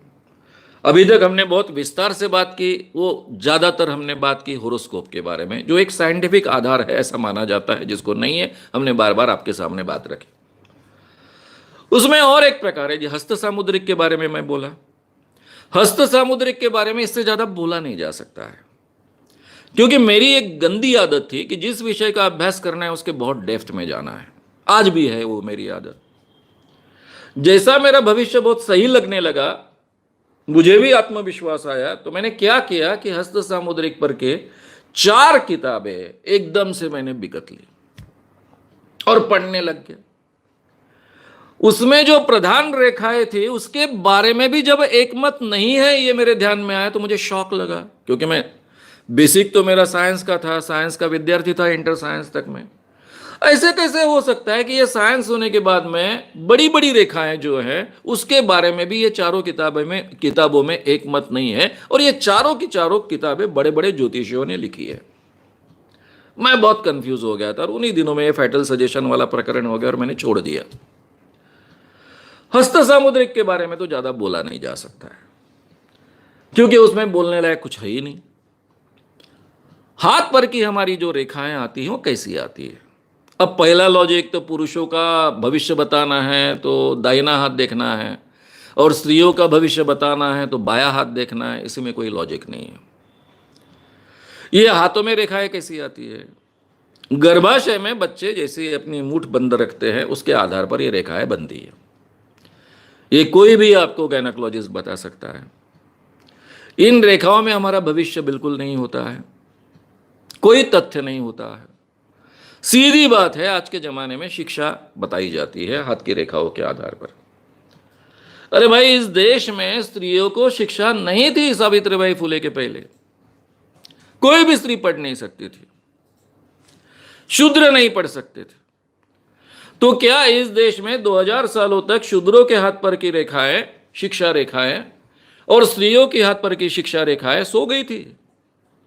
और फिर सावित्रीबाई फुले के बाद में वो एकदम से जागना शुरू हो गई, और आजकल तो स्त्रियों के हाथों पर की शिक्षा रेखाएं एकदम दौड़ना शुरू करती है, यूनिवर्सिटी में फर्स्ट वगैरह आ जाती है। क्या लॉजिक है इसके पीछे? उसके आधार पर तो आह्वान देना मुश्किल है, लेकिन दूसरे एक चीज के आधार पर मैं हमेशा आह्वान देता हूं। धन रेशा होती है, उसके आधार पर आपके जीवन में धन होता है, आपके पास धन होता है। एक आह्वान जाहिर तरीके से है जो मैं ज्योतिष महामंडल को देते आया हूं, वो आपके सामने फिर से रिपीट कर रहा हूं कि भाई आप पहले तय कीजिए कि कैसी धन रेशा होनी चाहिए जब करोड़पति वो आदमी होता है। उसके पहले आप फिगर्स निकाल कर दीजिए, क्योंकि बाद में आप बदल जाते हो तो वह एक असंभव नहीं। और एक बार आपने कह दिया कि इस ढंग की अगर धन रेशा है तो आदमी करोड़पति होगा, तो आगे की जिम्मेदारी आपकी और मेरी। आपकी जिम्मेदारी, हम जाएंगे बंबई में जहां सब हीरे व्यापारी होते हैं उनके हाथों पर, क्योंकि हीरे व्यापारी हर एक करोड़पति होता है, उसके बिना वो हीरो का व्यापार ही नहीं कर सकता है। उनके हाथों पर यह धन रेशा बताने की जिम्मेदारी आप ज्योतिषियों की, और वहीं पर काम करने वाले जो हमाल लोग हैं, बाकी नौकर लोग हैं, उनके हाथों पर वही धन रेशा बताने की जिम्मेदारी मेरी। गए 35 सालों से आह्वान दे रहा हूं, लेकिन कोई भी ज्योतिषी स्वीकारने के लिए तैयार नहीं, क्योंकि बड़े बड़े करोड़पति के हाथ पर जिस ढंग की रेखा होनी चाहिए ऐसा ज्योतिषी कहते हैं, वैसी ही ज्योतिषी रेखाएं मैंने कई बार भिखारियों के हाथों पर भी देखी है। यानी हमाल कम से कम काम तो भी करते हैं, उनके पास कुछ होता तो भी है, लेकिन भिखारियों के हाथों पर भी देखी है। तो इसमें तो कोई तथ्य नहीं, इसलिए उसके बारे में कोई बात नहीं हो सकती है। तीसरा एक प्रकार है ज्योतिष का, उसको हम कहते हैं न्यूमेरोलॉजी, अंक भविष्य, आंकड़ों के आधार पर भविष्य बताना। इसके लिए कई बार आपकी जन्म तारीख पूछी जाती है, जन्म तारीख के बाद में उसको जोड़ा जाता है, और जो भी जोड़ का निर्णय आता है, जो आंकड़ा आखिरी में आता है, जैसा समझो 9/9/1951 है, तो 9 + 9 + 1 + 9 + 5 + 1, इसकी जो भी आएगी उसमें से जो आंकड़ा बनेगा उसमें से एक आंकड़ा उठाया जाएगा, यानी जो भी आएगा उसको फिर से जोड़ा जाएगा, और एक आंकड़ा 0 to 9 तक का आंकड़ा उसमें से बनाया जाएगा। 0 तो रहेगा नहीं, 1 to 9 का, और उसके आधार पर आपका भविष्य बताया जाएगा। इसको न्यूमेरोलॉजी कहते हैं। या फिर दूसरा तरीका है इसमें कि आपको कहा जाएगा कि भाई आप कोई भी एक अंक अपने मन में पकड़िए, और जो अंक आपने मन में पकड़कर बताया ज्योतिष को, उसके आधार पर आपका भविष्य बताएगा। अब ये दोनों तरीके से न्यूमेरोलॉजी का भविष्य बताया जाता है। नागपुर में एक बहुत बड़ी हस्ती न्यूमेरोलॉजी के क्षेत्र में जिसका नाम है शकुंतला देवी। शकुंतला देवी के बारे में आप कोई भी जानकारी लो, न्यूमेरोलॉजी में उनका बहुत बड़ा नाम है। यानी पूरे दुनिया में न्यूमेरोलॉजी पर की उनकी किताबें बहुत बड़े पैमाने पर बेची जाती है आज भी। अभी वो इस दुनिया में नहीं है, इसके बावजूद न्यूमेरोलॉजी के क्षेत्र में बहुत बड़ा नाम उनका माना जाता है। दूसरा, उनका नाम Guinness book of world records में है। फास्टेस्ट जोड़ करती है, यानी गुणाकार करती है, मल्टीप्लिकेशन करती है। इसलिए नागपुर के जेसीज ने 1985 में यह प्रोग्राम उनका रखा था। अब शकुंतला देवी का नाम बड़ा, वर्ल्ड रिकॉर्ड करने वाली, उसको मैथमेटिशियन कहा गया, मैथमेटिकल विजार्ड कहा गया। वो जैसे ही नागपुर में इस प्रोग्राम के बहाने आई, 5 दिन पहले आई। पहले दिन तो सभी पेपर्स में गई। पेपर्स में जो पत्रकार होते हैं, संपादक होते हैं, उनके सामने उन्होंने मल्टीप्लिकेशन करके बताया। लोग बहुत अचंभे में गिर गए कि इधर कैलकुलेटर में वो नंबर डालकर हम करते हैं, उसके पहले ही ये जवाब बता देती है, और जवाब तो 100% सही होता है। 13 आंकड़े का नंबर है, मल्टीप्लाई बाय 7 है, और ये फटाक से जवाब दे रही है। लोगों को अचरज होना स्वाभाविक था। दूसरे दिन बड़े बड़े पैमाने पर इनकी सब न्यूज़ छप के आई। ये जो न्यूज़ बड़े पैमाने पर छप के आई, उस कारण सब तरफ ये बात हो गई कि शकुंतला देवी ये मैथमेटिकल विजार्ड है, वगैरह वगैरह वगैरह। और उसी दिन, जिस दिन ये सब बातें छप के, उसी दिन उसकी एडवर्टाइज आना शुरू हो गया। एडवर्टाइज का स्वरूप क्या था? God can give accurate information on your future, God can give accurate information on your future, so can Shakuntala Devi. ये हेडिंग्स थे सबके सब इसके।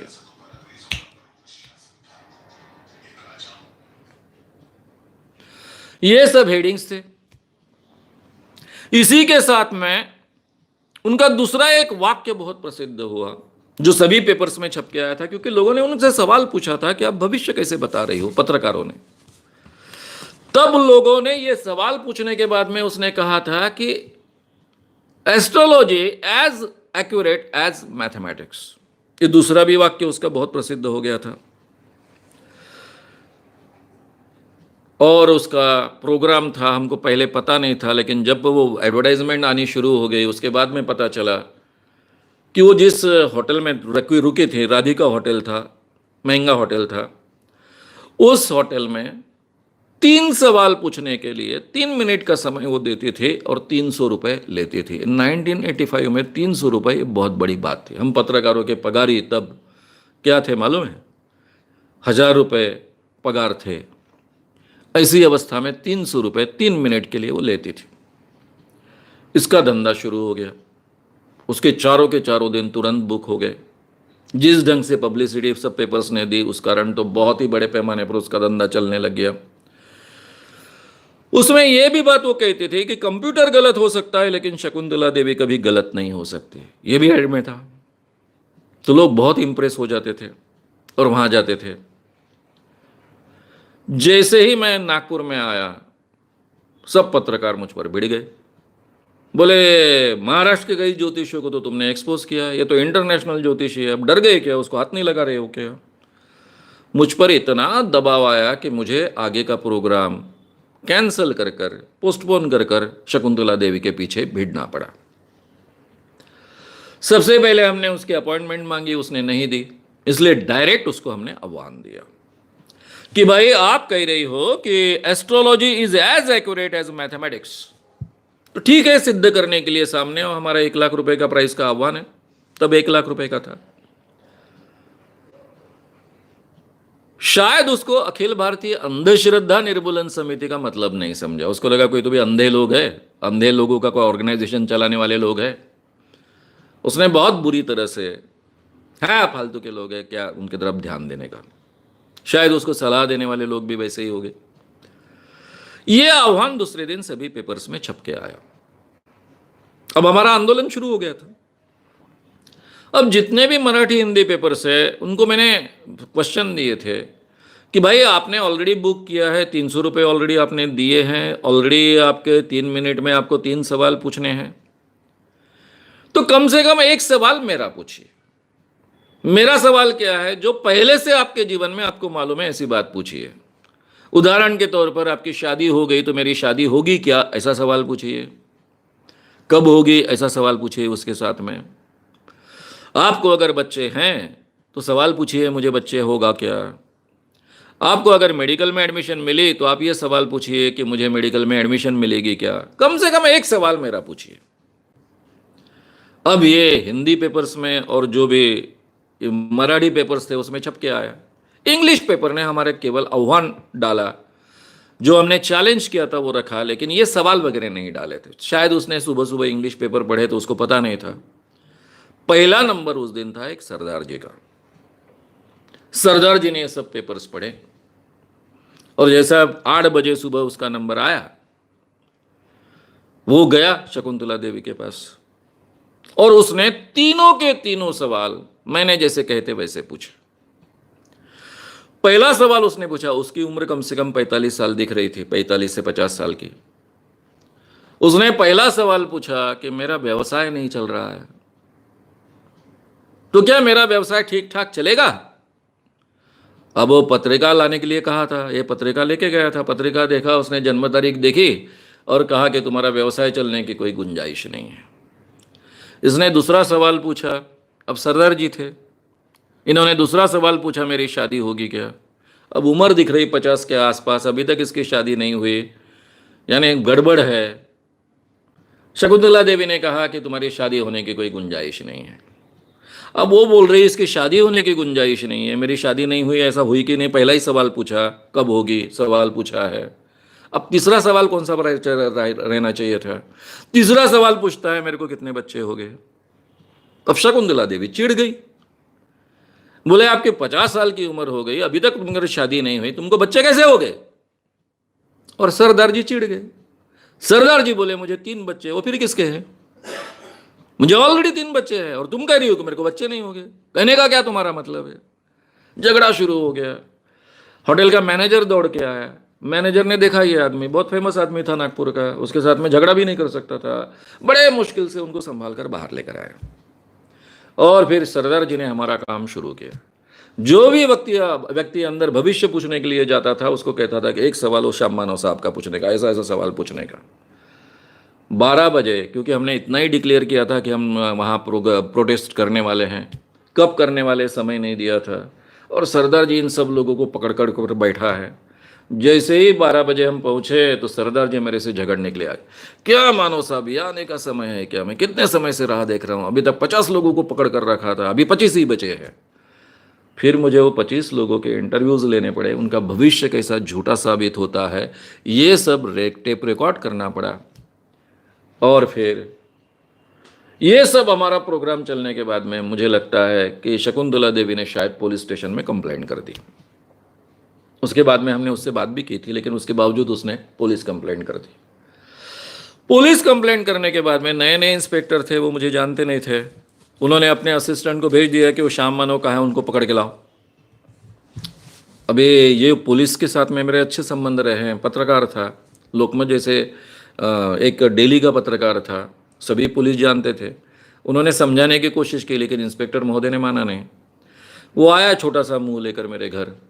सर बोले आपको इंस्पेक्टर साहब ने बुलाया। बोले आऊँगा थोड़ा, नहीं बोले तुरंत बुलाया। बोले क्यों रे, क्या मेरे को पकड़ने वाला एक बार आ गए। नहीं बोले हमने समझाया उनको, लेकिन उन्होंने कहा कि तुरंत लेके आओ। अब मेरी स्टाइल है, मैं जाते ही उसको डांटना शुरू कर दिया इंस्पेक्टर को। क्यों बुलाया है, ये क्या तरीका है क्या बुलाने का, किसको बुलाते हो तुम, हमको जो हम लोगों का काम करते हैं और जो लोगों को ठगती है उसके कंप्लेंट के आधार पर। और उसके सामने वो पूरा टेप रिकॉर्डर रख दिया जिसमें मैंने 25 लोगों के इंटरव्यूज़ लिए थे जिनका भविष्य झूठा साबित हुआ था। बोला इतने लोगों का भविष्य झूठा साबित हुआ है तो 25 बचे थे, नहीं तो कई लोगों का मैं ले लेता। उसके बाद में उसका धंधा ठप हो गया। हमारे निदर्शन के बाद में कोई उनको पूछने को जा ही नहीं रहा था। तो ऐसी स्थिति में इतने लोग हैं, अभी आप क्या करने वाले हो। अब सीधी बात है, मेरे जैसे पत्रकार को जो पुलिस को भेजता है उठा कर लाने के लिए, तो वो पुलिस इंस्पेक्टर क्या करेगा?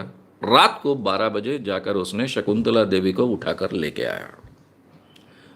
उसका पूरा का पूरा क्या तेरा कहना है, कंप्लेंट पास आई है, चालू कर दिया। अब रात को 12 बजे, वो शायद 9:30-10 बजे सोई थी, उसको नींद में से उठाकर पुलिस स्टेशन में बुलाना, सब करना। उसने रात भर में क्या किया, दूसरे दिन उसको हमारे पुलिस ने ही नागपुर के बाहर भेज दिया। जो दूसरे दिन प्रोग्राम था, इसका गणित का प्रोग्राम था, मल्टीप्लिकेशन का प्रोग्राम था, वो प्रोग्राम नहीं हुआ। जो शकुंतला देवी पूरे दुनिया में मशहूर है, किस लिए मशहूर है? बहुत बड़ी ज्योतिषी कर मशहूर है। कंप्यूटर गलत हो सकता है, लेकिन कभी शकुंतला देवी गलत नहीं हो सकती है, ऐसा जिसके बारे में कहा जाता था, जिसके एडवर्टाइजमेंट में ये बात रहती थी। भगवान जैसे करेक्ट भविष्य बता सकता है, उसी ढंग से शकुंतला देवी कह सकती है, ऐसा था। उसी को हमने जाहिर तरीके से उसका भविष्य सही नहीं होता है, वो सही भविष्य नहीं बता सकती है, ये सिद्ध कर दिया। शकुंतला देवी के बारे में जब ये सब छप कर आया, तो ज्योतिषियों ने कहा वो शकुंतला देवी को क्या समझता है, उसको क्या अकल है, उसको एक्सपोज किया तो क्या बड़ी बात हुई। अशोक तोमर को हमने एक्सपोज किया तो वही बात हुई, अशोक तोमर को क्या समझता है, उसको क्या भविष्य के बारे में मालूम है, उसको एक्सपोज किया तो क्या बड़ी बात हुई। इसलिए कौन से ज्योतिष को एक्सपोज करना ताकि बड़ी बात होगी। इसलिए मैं गए 35 सालों से हमेशा कहता हूं कि भाई आप अखिल भारतीय ज्योतिष महामंडल या आह्वान स्वीकारिए। पत्रिका के आधार पर जो चीजें जांची जा सकती है, ऐसा भविष्य आप कहिए। वो अगर 90% करेक्ट तय होता है तो आपको 25 लाख रुपए का प्राइज मिलेगा। 2 बार आपको रिपीट करना पड़ेगा, आपका पराभव होने के बाद भी वो 2 बार रिपीट हो सकेगा। अगर वो 70% बार बार करेक्ट आता है, फिर भी इसमें कोई तथ्य हो सकता है, ऐसा हम मानने के लिए तैयार है। आपको प्राइज नहीं मिलेगा, लेकिन इसमें तथ्य हो सकता है, ऐसा हम मानने के लिए तैयार है। यह आह्वान स्वीकारिए। 1985 से लेकर आज तक अखिल भारतीय ज्योतिष महामंडल को यह आह्वान मैं देते आया हूं, लेकिन कभी भी कोई भी ये आह्वान स्वीकारने को तैयार नहीं। उल्टा जयंत साळगावकर जी नागपुर में बोलने के लिए आ रहे थे सिंपोजियम में, उसमें भी वो नहीं आए, ये उन्होंने देखा है। अब मैंने न्यूमरोलॉजी के बारे में आपको कहा, बाकी आंकड़े पर पे भविष्य बताना, इसको तो कोई तथ्य नहीं है, उसके बारे में चर्चा भी करने में कोई मतलब नहीं है, इसलिए मैं उसके बारे में नहीं बोलूंगा। अब ये मुद्रा सामुद्रिक नाम की चीज होती है, जिसको हम कहते हैं फेस रीडिंग। ये फेस रीडिंग क्या होता है वो भी हम देखेंगे। ये तो मेरे जीवन में अनायास एक बात आ गई। मैं पूना छोड़कर नागपुर ज्वाइन किया था। नागपुर के तरुण भारत में उनके साप्ताहिक में मैंने काम शुरू किया, और काम शुरू होने के बाद में, हालांकि मेरा काम था संपादकीय विभाग में, संपादक कर काम कर रहा था मैं, और हमारे जो संपादक थे तरुण भारत के, टोटल मेरे मैगजीन के नहीं, वो थे दीभाजी घुमरे, दीभा घुमरे। बहुत अच्छे व्यक्ति, मेरे पर बहुत प्रेम करने वाले। अभी तरुण भारत ये आरएसएस का पेपर है, लेकिन हमारे घुमरे साहब थे, संपादक थे, वे थोड़े सावरकरवादी विचारों के थे। तो जैसे ही मैं प्रेस में आया, उन्होंने मुझे कहा कि आज एक काम है तुमको करने का। मैंने बोला क्या करने का है? बोले ऐसा करो, वो एक प्रोग्राम है, के नारायणन नाम के एक बहुत बड़े प्रसिद्ध ज्योतिषी आए हैं, फेस रीडर है, बड़े बड़े मैगजीन में लिखते हैं, खास कर एस्ट्रोलॉजिकल मैगजीन में उनमें हमेशा आर्टिकल होते हैं, बहुत प्रसिद्ध व्यक्ति है। उनका चित्पावन ब्राह्मण संघ की ओर से एक कार्यक्रम है, दोपहर को 3 बजे, आपको उसको अटेंड करना है। मैं हक्का बक्का रह गया, क्योंकि मैं कभी न्यूज़ कवर करने का काम नहीं करता था। 15 साल के ऊपर मैंने पत्रकार कर काम किया, लेकिन न्यूज़ कवर करने का काम मैंने कभी नहीं किया था। मुझे अचरज लगा कि मेरा ये काम नहीं है, मैं तो संपादकीय विभाग में हूँ, और तरुण भारत के पास तो बहुत पत्रकार है जो न्यूज़ कवर करते हैं, फिर भी मुझे भेजा जा रहा है। मतलब मुझे क्यों? अरे बोले जाओ, मैं कह रहा हूँ जाओ। मैं समझ गया कि उनका क्या कहना है। उनको ऐसा लग रहा था दूसरे पत्रकार को भेजेंगे तो वो उसको बहुत प्रसिद्धि देगा, शायद शाम थोड़ा सा दिमाग तो भी लगाएगा। तो भी मैंने ये मानकर गया था कि मुझे केवल न्यूज़ कवर करनी है, मैं वहाँ अपना दिमाग नहीं लगाऊंगा, ऐसा मैंने पहले तय किया। और वो तो चित्पावन ब्राह्मण संघ का कार्यक्रम था। बड़े पैमाने पर चित्पावन ब्राह्मण जो लोग होते हैं हाजिर थे। विदर्भ साहित्य संघ में कार्यक्रम था, 500 के आसपास लोग हाजिर थे। और ये इनका भाषण शुरू हो गया। इनका ओरिजिनल नाम था खानजोड़े, लेकिन वो के नारायणन नाम से ही बहुत प्रसिद्ध थे। और फिर उन्होंने शुरू किया कि मैं लोगों का चेहरा देखकर भविष्य बताता हूँ, और केवल ये शास्त्र के आधार पर नहीं, मुझ पर देवी माँ प्रसन्न है और देवी माँ मुझे प्रेरणा देती है और मुझे इंट्यूशन होती है और मेरा भविष्य 100% सही निकलता है। मैंने इंदिरा गांधी के बारे में भविष्य किया था, 100% सही हुआ। चरण सिंह के बारे में जो हमारे प्राइम मिनिस्टर रह चुके हैं, यानी वाइस प्राइम मिनिस्टर रह चुके हैं, उनका भी भविष्य 100% सही हुआ। इस ढंग से उन्होंने कई बातें कही। 1.25 घंटा में उनका व्याख्यान सुनते रहा। पहले मैं बहुत तटस्थ रहने की कोशिश कर रहा था, केवल पॉइंट्स निकाल रहा था। जब उनके दावे शुरू हो गए, वहाँ इंजीनियर्स थे, डॉक्टर्स थे, अभी चित्पावन ब्राह्मण संघ, पढ़े लिखे लोग एकदम से, वो उनको पूछ रहे हैं क्यों साढ़े साहब, मैंने कहा था वो सच है कि नहीं, और साढ़े साहब हाँ कह रहे हैं। जोशी साहब हाँ कर रहे हैं। वहाँ बहुत लड़के लड़कियाँ थी, उनमें से काफ़ी लड़के लड़कियाँ मुझे जानते थे क्योंकि मैं तरुण भारत का यूथ कॉलम चलाता था। उनमें से कुछ मेरे लेखक भी थे। तो ये सब देखकर मुझे बहुत अंदर से मैं अस्वस्थ होते गया, और आखिरी में मुझे रहा नहीं गया। जैसे ही उनका भाषण खत्म होते आया, मैं खड़ा हो गया और मैंने कहा, आपने बार बार दावा किया है कि किसी का भी चेहरा देखकर आप कभी भी भविष्य बता सकते हो, अब मेरा चेहरा देखिए और मेरा भविष्य बताइए। के नारायणन एकदम चिढ़ गए। आपको क्या लगा ये मजाक है? अपॉइंटमेंट लो, इतने आसानी से मैं भविष्य नहीं बताता। अपॉइंटमेंट लो, उसके बाद मैं भविष्य बताऊंगा। मैंने कहा ये अपॉइंटमेंट वगैरह मुझे अच्छा मालूम है, क्योंकि मैंने खुद उसका व्यवसाय किया था, मुझे मालूम था। मैंने वो मुझे अच्छा मालूम है, अभी बताओ, आपका दावा था, सबके सामने दावा था कि आप कभी भी किसी का भी भविष्य बता सकते हो। जब उन्होंने उल्टा सीधा बोलना शुरू किया तो ये लड़के लड़कियां थे, खड़े हो गए। बोले कि आप किसके साथ बात कर रहे हो, आपको पता है क्या वो कौन है? वो इंग्लिश के प्राध्यापक रह चुके हैं, तरुण भारत के वो प्रतिनिधि है, न्यूज़ कवर करने के लिए आए हैं, वो आपसे बोल रहे हैं, आपने सुनना चाहिए। अब लड़के लड़कियों का, उनके क्लाइंट के लड़के लड़कियों का इतना दबाव आया कि वो तैयार हो गए। उन्होंने मेरा चेहरा बहुत बारीकी से देखा। शायद जिंदगी में किसी ने इतने बारीकी से मेरा चेहरा कभी देखा नहीं, और मेरा भी चेहरा इतना बारीकी से देखने लायक होता है ये भी मुझे पता नहीं था। ऐसा ऐसा घुमा घुमा के देखा। फिर मुझे पूछा आपकी उम्र क्या है? मैंने कहा आपको चेहरे पर से पता चलना चाहिए। नहीं, बोले वो पता चलेगा, लेकिन फिर भी आपकी उम्र क्या है? मैंने बहुत नानुकुर की, लेकिन जब वो अड़े रहे कि आपकी उम्र बताओ, तो मैंने उसका फ़ायदा लेने का सोचा। मैंने कहा मेरी उम्र 27 साल की है।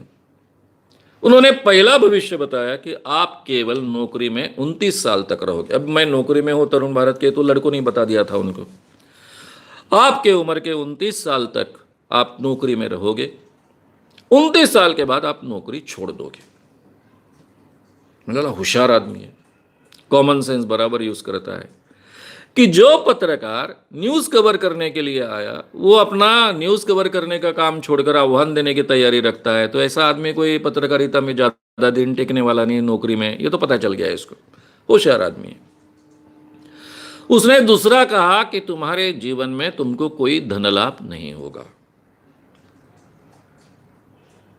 मैंने कहा मतलब क्या? तुमको कोई धन नहीं मिलने वाला। मैंने इसका मतलब क्या उनको पूछा। बोले नहीं, ये नौकरी में जितना मिलता है उतना ही तुम जियोगे, उससे ज़्यादा तुमको कभी मिलने वाला नहीं। मैंने क्या कहा, फिर भी मैंने पूछा, मैंने बोला वो आता है पिताजी के पास से, घर से, किसी से बख्शिश वगैरह, ऐसा कुछ बिल्कुल पॉसिबल नहीं। ये दूसरा भविष्य उन्होंने कहा। अब ये दोनों भविष्य तो मैं समझ गया, क्योंकि मेरे कपड़े वगैरह ऐसे थे, कद्दर के कपड़े थे, वो भी ठीक ढंग से ठीक ठाक थे। ऐसा कोई ये पॉश है व्यक्ति और अमीर व्यक्ति ऐसा लगे, ऐसा कुछ था नहीं। चप्पल भी घिसी हुई थी, तो नेचुरली उन्होंने लगा कि ये आर्थिक दृष्टि से एकदम कमज़ोर आदमी है, उसके आधार पर उन्होंने कह दिया। तीसरा भविष्य उन्होंने कहा तुम्हें 3 बच्चे हो गए। ये तीसरे भविष्य का मुझे बहुत अचरज लगा कि आज के जमाने में 1985 की बात है, 1982 की बात है ये, कि आज के ज़माने में 3 बच्चे हो गए, ऐसा कैसा कह रहा है। शायद मुझे लगा मैं खादी के कपड़े पहना हूँ तो इसलिए उसको लगा कि ये खादी के कपड़े पहनने वाला व्यक्ति कोई कुटुंब नियोजन के साधन तो उपयोग में नहीं लाएगा, इसलिए इसको 3 बच्चे। मैंने कहा हो गया, और नहीं, बोले बस इतना ही। मैं गया, तुरंत माइक हाथ में लिया और सबसे बात करने लग गया कि आप में से तो काफ़ी लोग मुझे जानते हैं, ये तो लड़के लड़कियाँ मेरे कॉलम में भी लिखते थे, नाम से तो जानते होगे। अभी इन्होंने जो 3 आपके सामने, सबके सामने, उनको काफी समय दिया गया, इसके आधार पर जो 3 भविष्य मेरे बताए उसके बारे में क्या सच है मैं आपके सामने रखूंगा। मैंने मेरी उम्र बताना बार बार नकारा था, इसके बावजूद इन्होंने आग्रह किया, इसलिए मैंने कहा कि मेरी उम्र 27 साल की है, लेकिन मेरी जन्म तारीख ये है, उसके अनुसार मेरी आज की उम्र 31 साल की होती है। और ये जन्म तारीख मेरी सही है, कोई डमी वगैरह नहीं है। आपको चाहे वो सब प्रूफ्स मैं आपके सामने रखूंगा। एक तो मैं झूठ नहीं बोलता हूं, आप सबको मालूम है। इसके बावजूद अगर किसी को प्रूफ देखना है तो स्कूल लिविंग सर्टिफिकेट से लेकर सभी प्रूफ आपके सामने रखूंगा। मेरी उम्र अभी 31 साल की, मैं अभी तक तरुण भारत के नौकरी में हूं। इनका भविष्य था कि 29 साल के बाद में मैं नौकरी नहीं करूंगा। पहला भविष्य इनका झूठा साबित हुआ। दूसरा भविष्य इन्होंने कहा मुझे कुछ धन नहीं मिलेगा। अब मेरी अवस्था देखकर कोई भी यही निर्णय लेगा। फिर भी मैंने इनसे पूछा कि मुझे कोई बख्शिश में मिलेगा या फिर मेरे माँ बाप से कुछ प्राप्त होगा। इन्होंने कहा नहीं, मैं एक अच्छे खेतिहर का लड़का हूं, किसान का लड़का हूं। मेरे यहाँ काफी जमीन थी, वो जमीन सीलिंग में न जाए इसलिए जब से मुझे समझता नहीं है तब से 52 एकर्स मेरे नाम से जमीन की गई है, जिसमें मेरा कोई भी मेहनत नहीं थी, कुछ नहीं थी, मुझे ये फोकट पाकट मिली हुई जमीन है। तो इनका जो दूसरा भविष्य था कि तुम्हें कोई धन नहीं मिलेगा, ये भी झूठा साबित हुआ। अब इनका तीसरा भविष्य है कि मुझे 3 बच्चे हो गए। अब मैं जाहिर तरीके से कहता हूं कि एक बच्चे के बाद में बच्चा न हो, ऐसी व्यवस्था ऑलरेडी की गई है। आज के ज़माने में पॉसिबल नहीं है कि 3 बच्चे पैदा करे। मुझे एक बच्चा है, लेकिन उसके बाद में बच्चा न हो, ये व्यवस्था ऑलरेडी की गई है, इसलिए 3 बच्चे होने की कोई गुंजाइश नहीं है। अब ये भविष्य बताने के बाद में सबका सब झूठा साबित हुआ। सब लड़के लड़कियां चिढ़ गए। बड़े बड़े कुछ में उसमें से लोग दौड़ के आए, वो खानजोड़े के इर्द गिर्द खड़े हो गए, बड़ी बड़ी आवाज में चर्चा चलने लग गई। उतने में एक लड़की ने रोना शुरू कर दिया। ये लड़की जोर जोर से चिल्ला कर कह रही थी, इस मुए ने मेरी जिंदगी खराब कर दी। अब ज्योतिषी अलग ढंग से भी धंधे करते हैं, मुझे मालूम था। मैंने मुझे भलती शंका आई। मैं उस लड़की के पास गया, पूछा उसको, मैंने बोला क्या हुआ, ये तुम्हारे साथ में गलत व्यवहार किया क्या? इस मेले मुए ने मेरी जिंदगी खराब कर दी। मराठी में मेले कहते हैं उसको, मैंने मुए कर दिया। बोला क्यों जिंदगी तुम्हारी खराब कर दी? मेरा एक लड़के पर बहुत प्रेम था, हम दोनों एक दूसरे के साथ में प्रेम करते थे, दोनों एक दूसरे के साथ में शादी करना चाहते थे। मेरे पिताजी का इन पर बहुत विश्वास। मेरे पिताजी ने इनका सलाह पूछा। इन्होंने कहा कि इस लड़की का इस लड़के के साथ में शादी होगी तो पिताजी की, यानी उनके पिताजी की मृत्यु होगी, लड़की के पिताजी की मृत्यु होगी। अब मैं जितना अपने प्रियतम से प्रेम करती थी उतना ही प्रेम अपने पिताजी से करती थी। पिताजी नहीं मरे इसलिए मैंने शादी नहीं की। मेरा जो पार्टनर था वो इंजीनियर था, वो जो बार बार समझा रहा था कि ये ज्योतिष में कोई तथ्य नहीं होता है, इस पर तू विश्वास मत रख, अपन शादी करेंगे। अगर तुझे डर लगता है तो शादी न करते हुए साथ में रहेंगे। लेकिन मैं अड़ी रही और उससे दूर रही। अब उसके पिताजी मुझे लगे बाजू में खड़े। मैंने बोला ये तुम्हारे पिताजी है ना? मिला हाँ। अब तो उन्होंने सुना है, अब करो शादी। वो और जोर से चिल्लाने लगी। अब क्या फायदा, गए साल उसने दूसरी शादी कर ली, दूसरे लड़की के साथ में शादी कर दी। अब ये सुनने के बाद में जो जवान लड़के थे, कोई इंजीनियरिंग में पढ़ रहा था, कोई मेडिकल में पढ़ रहा था, सब चिढ़ गए और मारने को दौड़े। बड़े मुश्किल से हमको एक खानजोड़े नाम के इस व्यक्ति को, के नारायणन को बचाना पड़ा। बचाया। बचाने के बाद में उस पर इतना प्रेशर आया था कि उसने कबूल किया कि मैं थोड़ा सा डिस्टर्ब हो गया था, ये हो गया था, वो हो गया था, इस कारण ऐसा ऐसा हुआ है। अगले रविवार को दोपहर को 3 बजे मैं भविष्य बताऊंगा और सही भविष्य बताया जा सकता है सिद्ध करूंगा। मैंने तुरंत वो मान लिया, क्योंकि मेरे पास तो एक ही चारा था कि इसको बचा के बाहर भेजना है। सब लोग बोले इतने तुरंत कैसे मान लिया। मैंने बोला चलो कल करेंगे, खर्चा वगैरह सब हम उठाएंगे मिला के, उसमें क्या बड़ी बात है, कर लेंगे। और रविवार को आगे के ये प्रोग्राम होगा। तय हुआ। अगले रविवार को ये सब पेपर में छप के आने के कारण ये सब, पहला रिपोर्ट तो मैंने पूरा का पूरा छाप दिया था। अगले रविवार को बड़ी भीड़ इकट्ठा हुई। मैं अपना प्रेस में बैठा था, काम कर रहा था, दिवाली अंक की तैयारी चल रही थी। मुझे बार बार फोन आ रहे हैं कि भाई आइए, अभी 3 बजने वाले हैं, आप पहुंचिए। मैंने बोला हाँ पहुंचता हूँ। वो खानजोड़े आ गए कि मेरे को बताना। आखिरी में जो आयोजक लड़के थे वो इतने खोल गए कि मानव साहब आप नहीं आ रहे हो, क्या कर रहे हो, आपने तैयारी की कि नहीं, वक्त पर ऐसा हो जाएगा वैसा हो जाएगा। मैंने उन्होंने कहा कि वो खानजोड़ी क्या मूर्ख आदमी है क्या? उस दिन मार खाते खाते बचा, आज वो आपके सामने सबके हाथ से मार खाने के लिए क्यों आएगा? वो आएगा नहीं। सर बोले आप इतने कॉन्फिडेंस से कैसा कह रहे हो? मैंने बोला ज्योतिषियों को मैं बहुत सालों से जानता हूँ, आप चिंता मत करो, आने वाले नहीं हैं। और वैसे ही हुआ। खानजोड़े महोदय उस दिन नहीं आए। दूसरे दिन, अब पहले की न्यूज़ तो केवल तरुण भारत में आई थी, लेकिन ये दूसरे हफ्ते की न्यूज़ पूरे के पूरे विदर्भ के पेपर्स में बड़े पैमाने पर छप के आई। और ये जो मुद्रा सामुद्रिक है, फेस रीडर है, उसका कैसे दारुण पराभव हुआ, ये सब लोगों के सामने आया।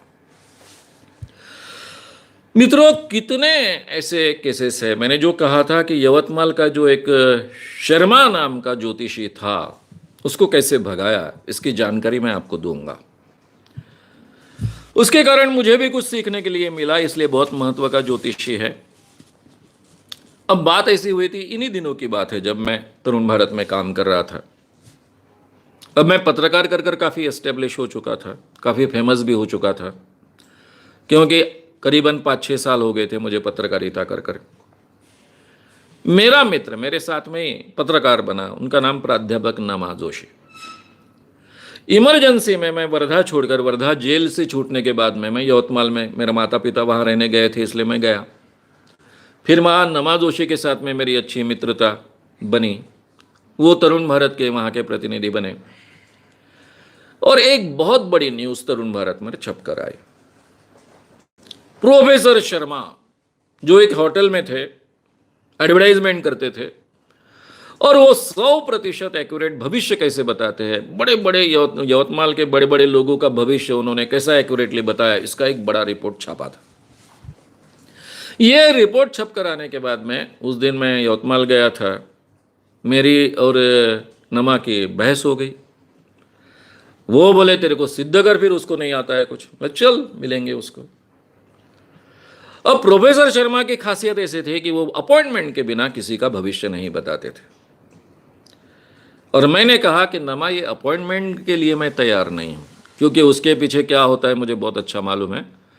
अभी तूने उसको इतनी प्रसिद्धि दी है, इतनी पब्लिसिटी दी है कि हम तुरंत उसका भविष्य मेरे सामने कहें, तेरे सामने कहें, ऐसा उसको तेरे को पटाना है। ये बात शायद नमा को भी पट गई। हम गए उसके पास में, वो बहुत नानुकुर कर रहा था। नहीं बोले अपॉइंटमेंट वगैरह नहीं, अभी तो आपके पास समय है, अभी कोई क्लाइंट भी नहीं है, नीचे हम पूछ के आए हैं कोई बैठे है क्या क्लाइंट, अभी आपके पास समय है, छोटा सा है। मेरा एक दोस्त है, बहुत पुराना दोस्त है, खेती करता है, उसको लेके आए, वहीं पकड़ के लेके आया, उसके जीवन में कुछ हो नहीं रहा है, थोड़ा सा आप इसका भविष्य बता दो। तो मैंने अपना परिचय देते वक्त ऐसा ही कहा था कि भाई मैं बीए में पास नहीं हो रहा हूँ, मेरा इंग्लिश का पेपर बीए में छूट नहीं रहा है, मैं ग्रेजुएशन होना चाहता हूँ, आगे पढ़ना चाहता हूँ, लेकिन नहीं हो रहा है, खेती करता हूँ, खेती परवड़ती नहीं है, मुझे खेती नहीं करनी है, मुझे नौकरी चाहिए, मैं नौकरी करना चाहता हूँ। ये भी बात मैंने कही। और ये दोनों बातें कहने के बाद में मैंने, मेरी बहुत इच्छा है, मेरे ये मित्र है नमा जोशी, इनका नाम हमेशा पेपर में आता है, तो मुझे लगता है कभी कभी मेरा भी एक आध बार नाम छपे तो क्या मुझे प्रसिद्धि मिलेगी क्या। ये 3 सवाल उनके सामने रखे थे। उन्होंने मेरा हाथ भी देखा, मेरी जन्म तारीख भी पूछी जो सही मैंने कही। और उसके आधार पर उन्होंने अपना भविष्य कहा। उन्होंने कहा कि आप बीए में पास नहीं हो गए। अब मैंने भी पहले कहा था कि मेरा इंग्लिश का पेपर कई सालों से छूट नहीं रहा है। आप ऐसा कीजिए, आप बीए पास नहीं हो गए, वो बीए का नाच छोड़ दीजिए आप। पहला भविष्य। दूसरा भविष्य, आपको कहीं नौकरी नहीं मिलने वाली है। अभी जो ग्रेजुएशन भी नहीं हो रहा तो उसको क्या नौकरी मिलेगी आज के ज़माने में? तुमको तो कोई नौकरी मिलने वाली नहीं है, इसलिए आपको खेती ही करनी पड़ेगी, चाहे परवड़े ना परवड़े, आप खेती करते रहो। तीसरा कहा, मुझे प्रसिद्धि मिलेगी क्या? तब ये कहते हैं प्रोफेसर शर्मा, जिनकी ख्याति है कि बड़े बड़े लोगों का, यवतमाल के बड़े बड़े लोगों का उन्होंने 100% सटीक भविष्य बताया। वो प्रोफेसर शर्मा कहते हैं कि आपको प्रसिद्धि मिलने की गुंजाइश नहीं, एक आधे बार नमादोशी की आप पर कृपा हो गई तो एक आधी छोटा सा कहीं तो भी आपका नाम आ जाएगा। जबकि केवल विदर्भ में नहीं, पूरे महाराष्ट्र में पत्रकार कर मैं बहुत ही प्रसिद्ध था। मनोहर में लिखने के कारण, पूना में रहकर पत्रकारिता करने के कारण पूरे महाराष्ट्र में पहुंच गया था। इसके बाद वो कह रहा है कि आपको कभी कोई प्रसिद्धि नहीं मिलेगी। यहाँ ना मैंने नाम छुपाया था, यहाँ ना मैंने अपनी जन्म तारीख गलत कही थी, केवल उसको क्ल्यूज गलत दिए थे, सवाल गलत किए थे और उसके आधार पर उसने पूरा का पूरा झूठा भविष्य बताया। नमादोशी बहुत डिस्टर्ब हो गए, मैंने उन खींच कर बाहर निकाला। नमादोशी बोले इसको तो सबक सिखाना चाहिए, ऐसे गधे को मैंने इतनी बड़ी पब्लिसिटी दे दी। बोला ठीक है, मेरे को बहुत जल्दी थी, मैं निकल आया। नमादोशी ने वहाँ के जो हमारे पुलिस थानेदार थे, उस एरिया के प्रमुख, उनके पास गया। उसको लगा पुलिस कोई एक्शन लेगी। पुलिस था वो शर्मा का चेला, शायद उसको हफ्ता भी जाता होगा। उसने उसको उसी दिन तुरंत उसको भगा दिया। उसको कोई जेल वगैरह नहीं हुई, कुछ नहीं हुआ। तब मेरे ध्यान में आया कि मैं काम अधूरा छोड़कर आया था। ये अधूरा छोड़कर मैंने नहीं जाना चाहिए था। आगे की चीज़ें भी मैंने पूरी तरह से अमल में लानी थी ताकि उसको ज़रा अंदर भेजा जा सकता था। तो ये प्रोफेसर शर्मा जो बहुत प्रसिद्ध था हमारे एरिया में, बार बार आता था। वर्धा में, यवतमाल में, नागपुर में बड़ी बड़ी एड्स देकर लोगों का भविष्य बताता था। उसके बाद में वो कभी भी विदर्भ में फिर से आया नहीं। तो मित्रों, जब इसको एक्सपोज हमने किया तब मुझे नीचे उसके असिस्टेंट मिले। सबसे महत्व की बात यह है, ये 3 असिस्टेंट लड़के थे। मुझे होटल वाला नहीं कहा, होटल वाला तो पहचान का था। अरे इसके ये 3 असिस्टेंट हैं। बोला क्या करते हैं, कौन है? एक से पूछना शुरू किया। वो पुसत का लड़का था। बोला कैसे क्या आ गया? मुझे 100 रुपये रोज मिलता है। तू क्या काम करता है? 3 लड़कों का क्या काम है? यहाँ जो भी क्लाइंट आते हैं, एक लड़का काफ़ी है उनको संभालने के लिए, बैठाने के लिए, भेजने के लिए। फिर उसको विश्वास में लेने के बाद वो कहता है कि जब भी अपॉइंटमेंट ली जाती है तो हमको उस आदमी की जानकारी लाने के लिए जाना पड़ता है। हमको इस ढंग से सिखाया गया कि समझो इस अमुक व्यक्ति, प्रसिद्ध व्यक्ति आया जिसने अपॉइंटमेंट लिया, हम उसके घर के पास जाएंगे, क्योंकि उसका एड्रेस तो लिया रहता है पहले घर का, हो सके फ़ोन नंबर है तो फ़ोन नंबर भी लिया रहता है। हम उसके आसपास के घर में जाएंगे, पूछेंगे इनके घर में जो लड़का है उसके साथ में हमारी लड़की की शादी करनी है तो थोड़ी जानकारी चाहिए थी। और ऐसी बात करने के बाद में आसपास के लोग इतने उत्साह से जानकारी देते हैं, वो सब जानकारी हम इकट्ठा करते हैं, ये प्रोफेसर शर्मा के पास पहुंचाते हैं। और फिर वो जब अपॉइंटमेंट में वो व्यक्ति आता है तो उसका उपयोग कर कर उस आदमी को बहुत प्रभावित करता है। नमादोशी के सामने जिन लोगों का भविष्य बताया था उनकी भी जानकारी हमने पहले से ही दे रखी थी। ये सब बातें नमादोशी के सामने हुई। वो तीनों लड़कों ने अपना जो था, उन्होंने जो मोडस ऑपरेंडी थी उसकी पूरी खोल कर रख दी। ये सब पेपर में छप के आया, लेकिन यह बात यहीं तक सीमित रही। अब मित्रों, ये सभी के सभी प्रकार इस ढंग से होते हैं। इस दुनिया में कोई भी सही ज्योतिष नहीं बता सकता। ज्योतिष ये केवल लोगों को ठगने का व्यवसाय है। अब ये बातें मैंने आपके सामने रखने के बाद में 2 बातों के बारे में मैं बात करने वाला हूं और फिर विवेकानंद जी की कथा आपको बताने वाला हूं। आप में से कई लोग ये सवाल पूछते हैं, मुझे मालूम है आपने शायद अभी तक पूछा होगा या फिर पूछेंगे, इसलिए उसका जवाब मैं पहले ही दे देता हूं। समुद्र में टाइड एंड वेव आते हैं, ज्वार भाटा आता है, तो चंद्रमा का उस पर परिणाम होता है कि नहीं? सूरज और चंद्रमा का परिणाम होने के कारण अगर बड़े पैमाने पे वेब एंड टाइड आते हैं, एब एंड टाइड आते हैं, ज्वार भाटा आता है, तो इंसान के शरीर में करीबन 9% यानी 90% पानी होता है, तो उस पर भी इसका परिणाम होगा कि नहीं। अब यह सवाल हमको बहुत ही करेक्ट सवाल लगता है। अब थोड़ा सा हम इसके पीछे का साइंस समझ लेंगे। यह बात सही है कि चंद्रमा का परिणाम होता है। हालांकि देखा जाए तो चंद्रमा बहुत ही छोटा है, सूर्य से 2.6 लाख गुना छोटा है, लेकिन बहुत नजदीक है। सूरज और पृथ्वी और चंद्र और पृथ्वी का डिस्टेंस जितना है उससे 380 गुना सूरज और पृथ्वी का अंतर है। इसलिए सूरज बहुत दूर है, चंद्रमा बहुत नजदीक है, इसलिए सूरज से ज्यादा पृथ्वी पर के सभी चीजों पर ग्रेविटेशन का चंद्रमा के ज्यादा परिणाम होता है, करीबन 2.17 गुना टाइम्स परिणाम होता है, और इसलिए चंद्रमा के कारण ज्वार भाटा आता है, ऐसा हम जो कहते हैं वो सही बात है।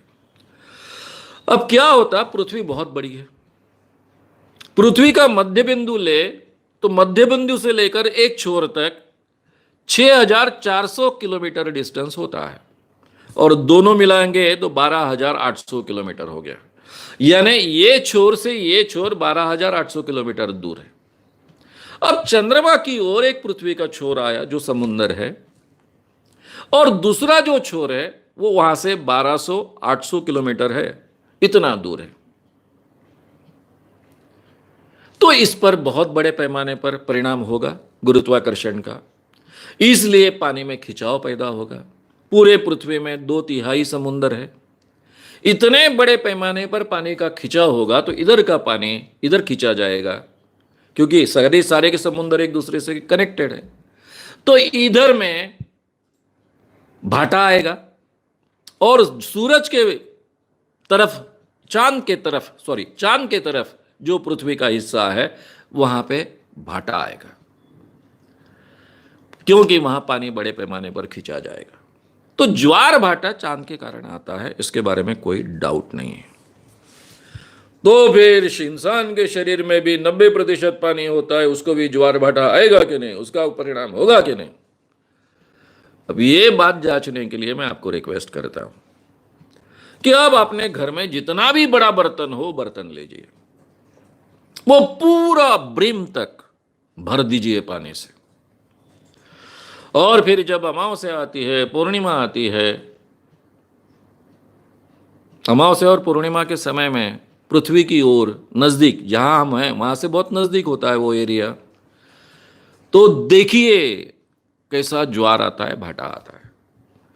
आप आंखों में तेल डालकर देखते रहे तो भी आपके घर में सबसे बड़ा जो बर्तन है जिसको आपने ब्रिम तक भरा है, पूरी तरह से भरा है, एक बूंद भी ऐड नहीं हो सकती, ऐसी अवस्था है, इसके बावजूद उसमें ना ज्वार आएगा ना भाटा आएगा, क्योंकि पृथ्वी के समुद्र में जितना पानी है उसमें जो ज्वार भाटा आता है उसमें से कुछ 1 मीटर की लहरें उत्पन्न होती है, और उसकी तुलना में ये जो आपके घर का सबसे बड़ा बर्तन है, ये बर्तन में जितना पानी है वो निग्लिजिबल पानी है, उसमें कोई तथ्य नहीं है, ऐसा आपको लगेगा। इतना निग्लिजिबल पानी है कि उसमें कोई अगर फर्क भी होता है तो फ्रैक्शन ऑफ एखादा, यानी 1 करोड़वा हिस्सा, एक बूंद का उतना फर्क होता होगा, जिसको आप जांच ही नहीं सकते हो, ज्वार के स्वरूप में भी नहीं जांच सकते हो, भाटे के स्वरूप में भी नहीं जांच सकते हो। तो निग्लिजिबल परिणाम इसको कहते हैं।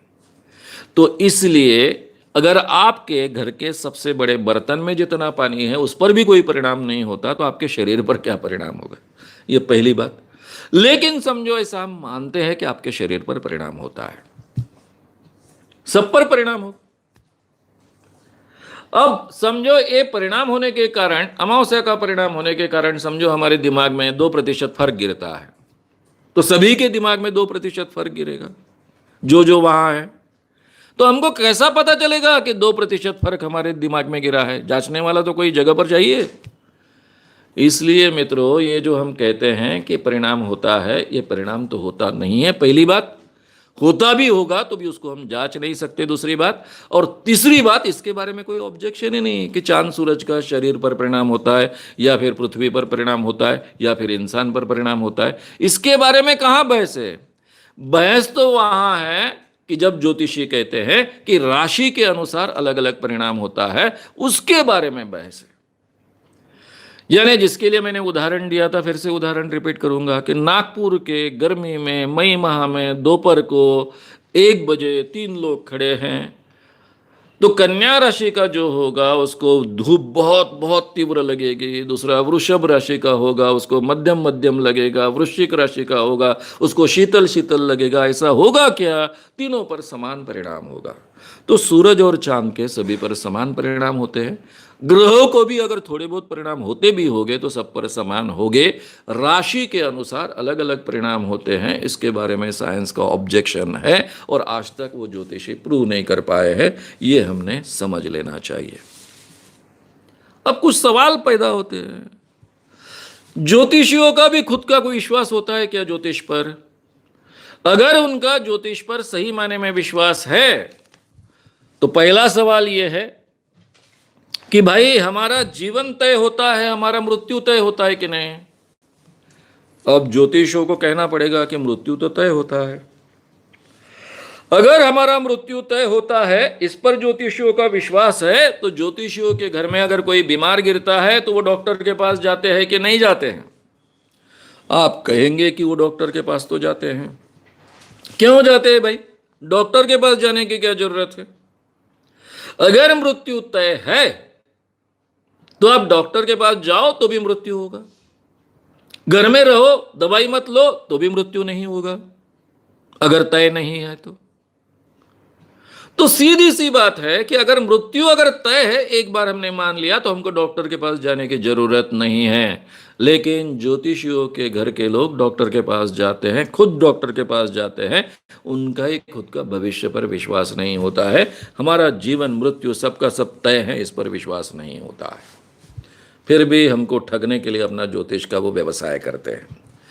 मैंने बहुत विस्तार से ये बातें आपके सामने रखी हैं, और भी कई बातें आपके सामने रखी जा सकती हैं। बहुत लंबा विषय है। 35 सालों से इस विषय के क्षेत्र में मैं काम कर रहा हूँ। क्वेश्चन आंसर के दरमियान बाकी सवालों का जवाब जो भी आपके मन में पैदा हुए होंगे उनका देने का प्रयास करूँगा। ग्रह शांति के बारे में भी तब बात करूँगा। अभी मैं केवल एक बात आपके सामने रखता हूँ। स्वामी विवेकानंद की एक बहुत इंटरेस्टिंग कथा है। वो अपने कई भाषणों में लोगों को सुनाते थे। स्वामी विवेकानंद कहते थे कि एक चक्रवर्ती राजा था, उसका प्रधान बहुत ही होशियार व्यक्ति था। प्रधान ने छुट्टी मांगी कि महाराज मैं थोड़ा आसपास के देश देखकर आना चाहता हूं, व्यक्तिशः जाना चाहता हूं।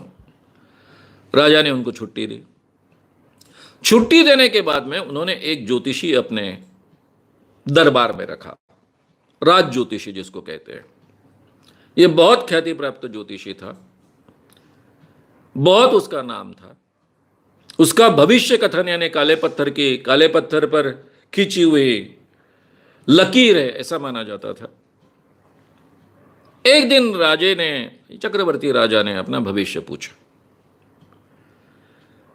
राज ज्योतिष ने उनका भविष्य देखा, कुंडली लगाई और फिर कहा, राजे महोदय कहने में बहुत दुख होता है, लेकिन आपके पास केवल 6 माह का समय है। 6 माह के अंत में आपकी मृत्यु निश्चित है। राजा को एकदम शौक लगा। अब इतना बड़ा ताकतवान राजा, मैं 6 माह के अंदर मरने वाला हूं, इस डर से उसका पूरा राजकारभार में से मन उचट गया। दरबार में ठीक ढंग से न आना शुरू हुआ। एक तो प्रधानमंत्री नहीं है, बाद में राजा का व्यवहार ऐसा, घर के अंदर ही रहने लग गया, राजमहल में ही रहता था। 2 माह के अंदर ये सब बातें प्रधान तक पहुंच गई। उसने अपना जो घूमने का उनका जो तय था प्रोग्राम, वो अधूरा छोड़कर वापस आ गए। तब तक 2 माह निकल चुके थे। राजा से बात की, उनके ध्यान में आया कि राजा बिल्कुल मानने के लिए तैयार नहीं, क्योंकि उनका ज्योतिष पर बहुत विश्वास है और ये ज्योतिष का गणित 100% सही होता है, इसलिए अभी मैं 4 महीने के बाद मरने वाला हूँ, ये वो कह रहे हैं, ये ध्यान में आ गया। प्रधान ने बहुत समझाने की कोशिश की लेकिन वो समझ नहीं रहे थे। फिर प्रधान ने दूसरा तरीका उपयोग में लाया। उसने ज्योतिष को बुलाया, ज्योतिष को कहा तुमने ऐसा भविष्य कहा है, राजा पर बहुत बुरा परिणाम हुआ है, वो अपना भविष्य वापस लो, उनको कहो कि ये सब झूठ है। बोले ऐसा तो हो नहीं सकता है, मेरा भविष्य 100% सही होता है, काले पत्थर पर की लकीर होता है, राजा मरने वाले हैं 4 महीने के बाद, मैं क्या करूं। उन्होंने आग्रह किया बताने का, मैंने बताया। बोले फिर से मेरे सामने एक बार कुंडली देखो। अब प्रधान कह रहे इसलिए उसने फिर से कुंडली देखी, नहीं बोले 4 महीने में तो मरने वाले हैं। प्रधान ने दूसरे दिन दरबार बुलाया, दोपहर को 1 बजे दरबार में सब हाजिर हुए। नगर के जो प्रतिष्ठित नागरिक थे उनको भी इस दरबार में बुलाया गया था, सभी मंत्रिमंडल के सदस्य उपस्थित थे और राजा के सामने यह सवाल उन्होंने निकाला कि ज्योतिष महोदय, आपने भविष्य कहा है कि राजा 6 महीने में मरने वाले थे, अभी 4 महीने बचे हैं, इसके बारे में आपका क्या मत है। ज्योतिष को बड़ा आश्चर्य लगा। मैंने बोला कल ही आपसे कहा। नहीं, कल तो अपने प्राइवेटली बात हुई, अभी दरबार के सामने कहो। नहीं, बोले राजा का जो भविष्य मैंने देखा है तो राजा तो 4 महीने के बाद रहने वाले नहीं हैं, 4 ही महीने उनके बचे हुए हैं। ठीक है, बोले फिर पूरे दरबार के सामने राजा का भविष्य देखो। मैंने कल ही देखने, कल तो वो प्राइवेट हुआ था, अभी सबके सामने देखो। फिर ज्योतिषी ने राजा की कुंडली फिर से जांची और कहा कि 4 महीने के अंत में उनका मृत्यु तय है। फिर प्रधान ने पूछा, आपको अपना भविष्य मालूम है क्या? प्रधानमंत्री ने जैसे ही पूछा तो ज्योतिषी ने कहा मुझे मालूम है। आपकी उम्र कितनी है, आपका मृत्यु कब है? प्रधान बोलने लगे। प्रधान ने जब पूछा ये तो उसका सब जवाब देते हुए ये ज्योतिषी बोलने लगे, मैं बूढ़ा होकर मरने वाला हूं, बहुत लंबी उम्र मेरी बाकी है। नहीं, बोले सब दरबार के सामने आपकी पत्रिका आप फिर से जांचो। ना नुकुर करने लग गया, लेकिन जब बहुत प्रेशर डाला प्रधानमंत्री ने तो आखिरी में ज्योतिष ने खुद की कुंडली निकाली, खुद की कुंडली निकालकर उसका अभ्यास किया। अभ्यास करने के बाद में हंसते हंसते कहा, ये फिर से करने की जरूरत नहीं थी, मेरी तो खुद की कुंडली मुझे बहुत अच्छे ढंग से याद है, मुंह पर होती है। मैंने पहले ही कहा था मैं बूढ़ा होकर ही मरने वाला हूं, अब भी कह रहा हूं कि मेरा भविष्य यह है कि मैं बूढ़ा होकर मरूंगा, मैं बहुत लंबे समय तक जीने वाला हूं। जैसे ही ये वाक्य खत्म हो रहा था, प्रधानमंत्री ने अपनी तलवार मैन में से निकाली, सीधा ज्योतिष की मुंडी उड़ाई। मुंडी इस ढंग से उड़ाई कि उनकी कटी हुई मुंडी सीधा राजा के पैरों पर जाकर गिरी। और फिर प्रधानमंत्री कहते हैं कि राजे महोदय मुझे माफ कीजिए, आपके परमिशन के बगैर ये मैंने कृत्य किया। आपको पता नहीं था लेकिन पूरे दरबार के अपने मंत्रिमंडल को पता था कि मैं आज ज्योतिष का इस ढंग से मुंडी उड़ाने वाला हूं। यह मैंने कल रात को तय किया था। इसकी सूचना हमारे पूरे गुप्तचर व्यवस्था है उसको दी गई थी, सभी हाजिर है, आप लगे तो उनसे पूछ लो। यानी यहां कई लोग ऐसे बैठे हैं कि जिनको पता था कि आज मैं प्रधानमंत्री या ज्योतिष की मुंडी उड़ाने वाला हूं। कल रात को मैंने तय किया था, कल से मैसेज जा रहे हैं, इसीलिए मैंने आपके सामने उसकी खुद की पत्रिका जांचने के लिए कहा। आपके सामने, उसके दरबार के सामने उसने खुद की पत्रिका जांची, लेकिन उसको पता नहीं चला कि उसकी मुंडी कुछ ही क्षणों में उड़ने वाली है। महोदय, जिसको खुद का मृत्यु नहीं पहचान पाया जो अपनी पत्रिका के आधार पर, वो आपका मृत्यु कैसे पत्रिका के आधार पर पहचान पाएगा? ये मुझे सिद्ध करना था, इसलिए मुझे ये कृत्य करना पड़ा। और फिर भी स्वामी विवेकानंद कहते हैं कि उसके बाद में राजा एकदम शांत हुआ। ऐसे गलत चीज़ों पर मैंने विश्वास नहीं रखना चाहिए, इसके बारे में उनके मन में एहसास तैयार हुआ और फिर उन्होंने दीर्घकाल अपना राज्य बहुत अच्छे ढंग से चलाया।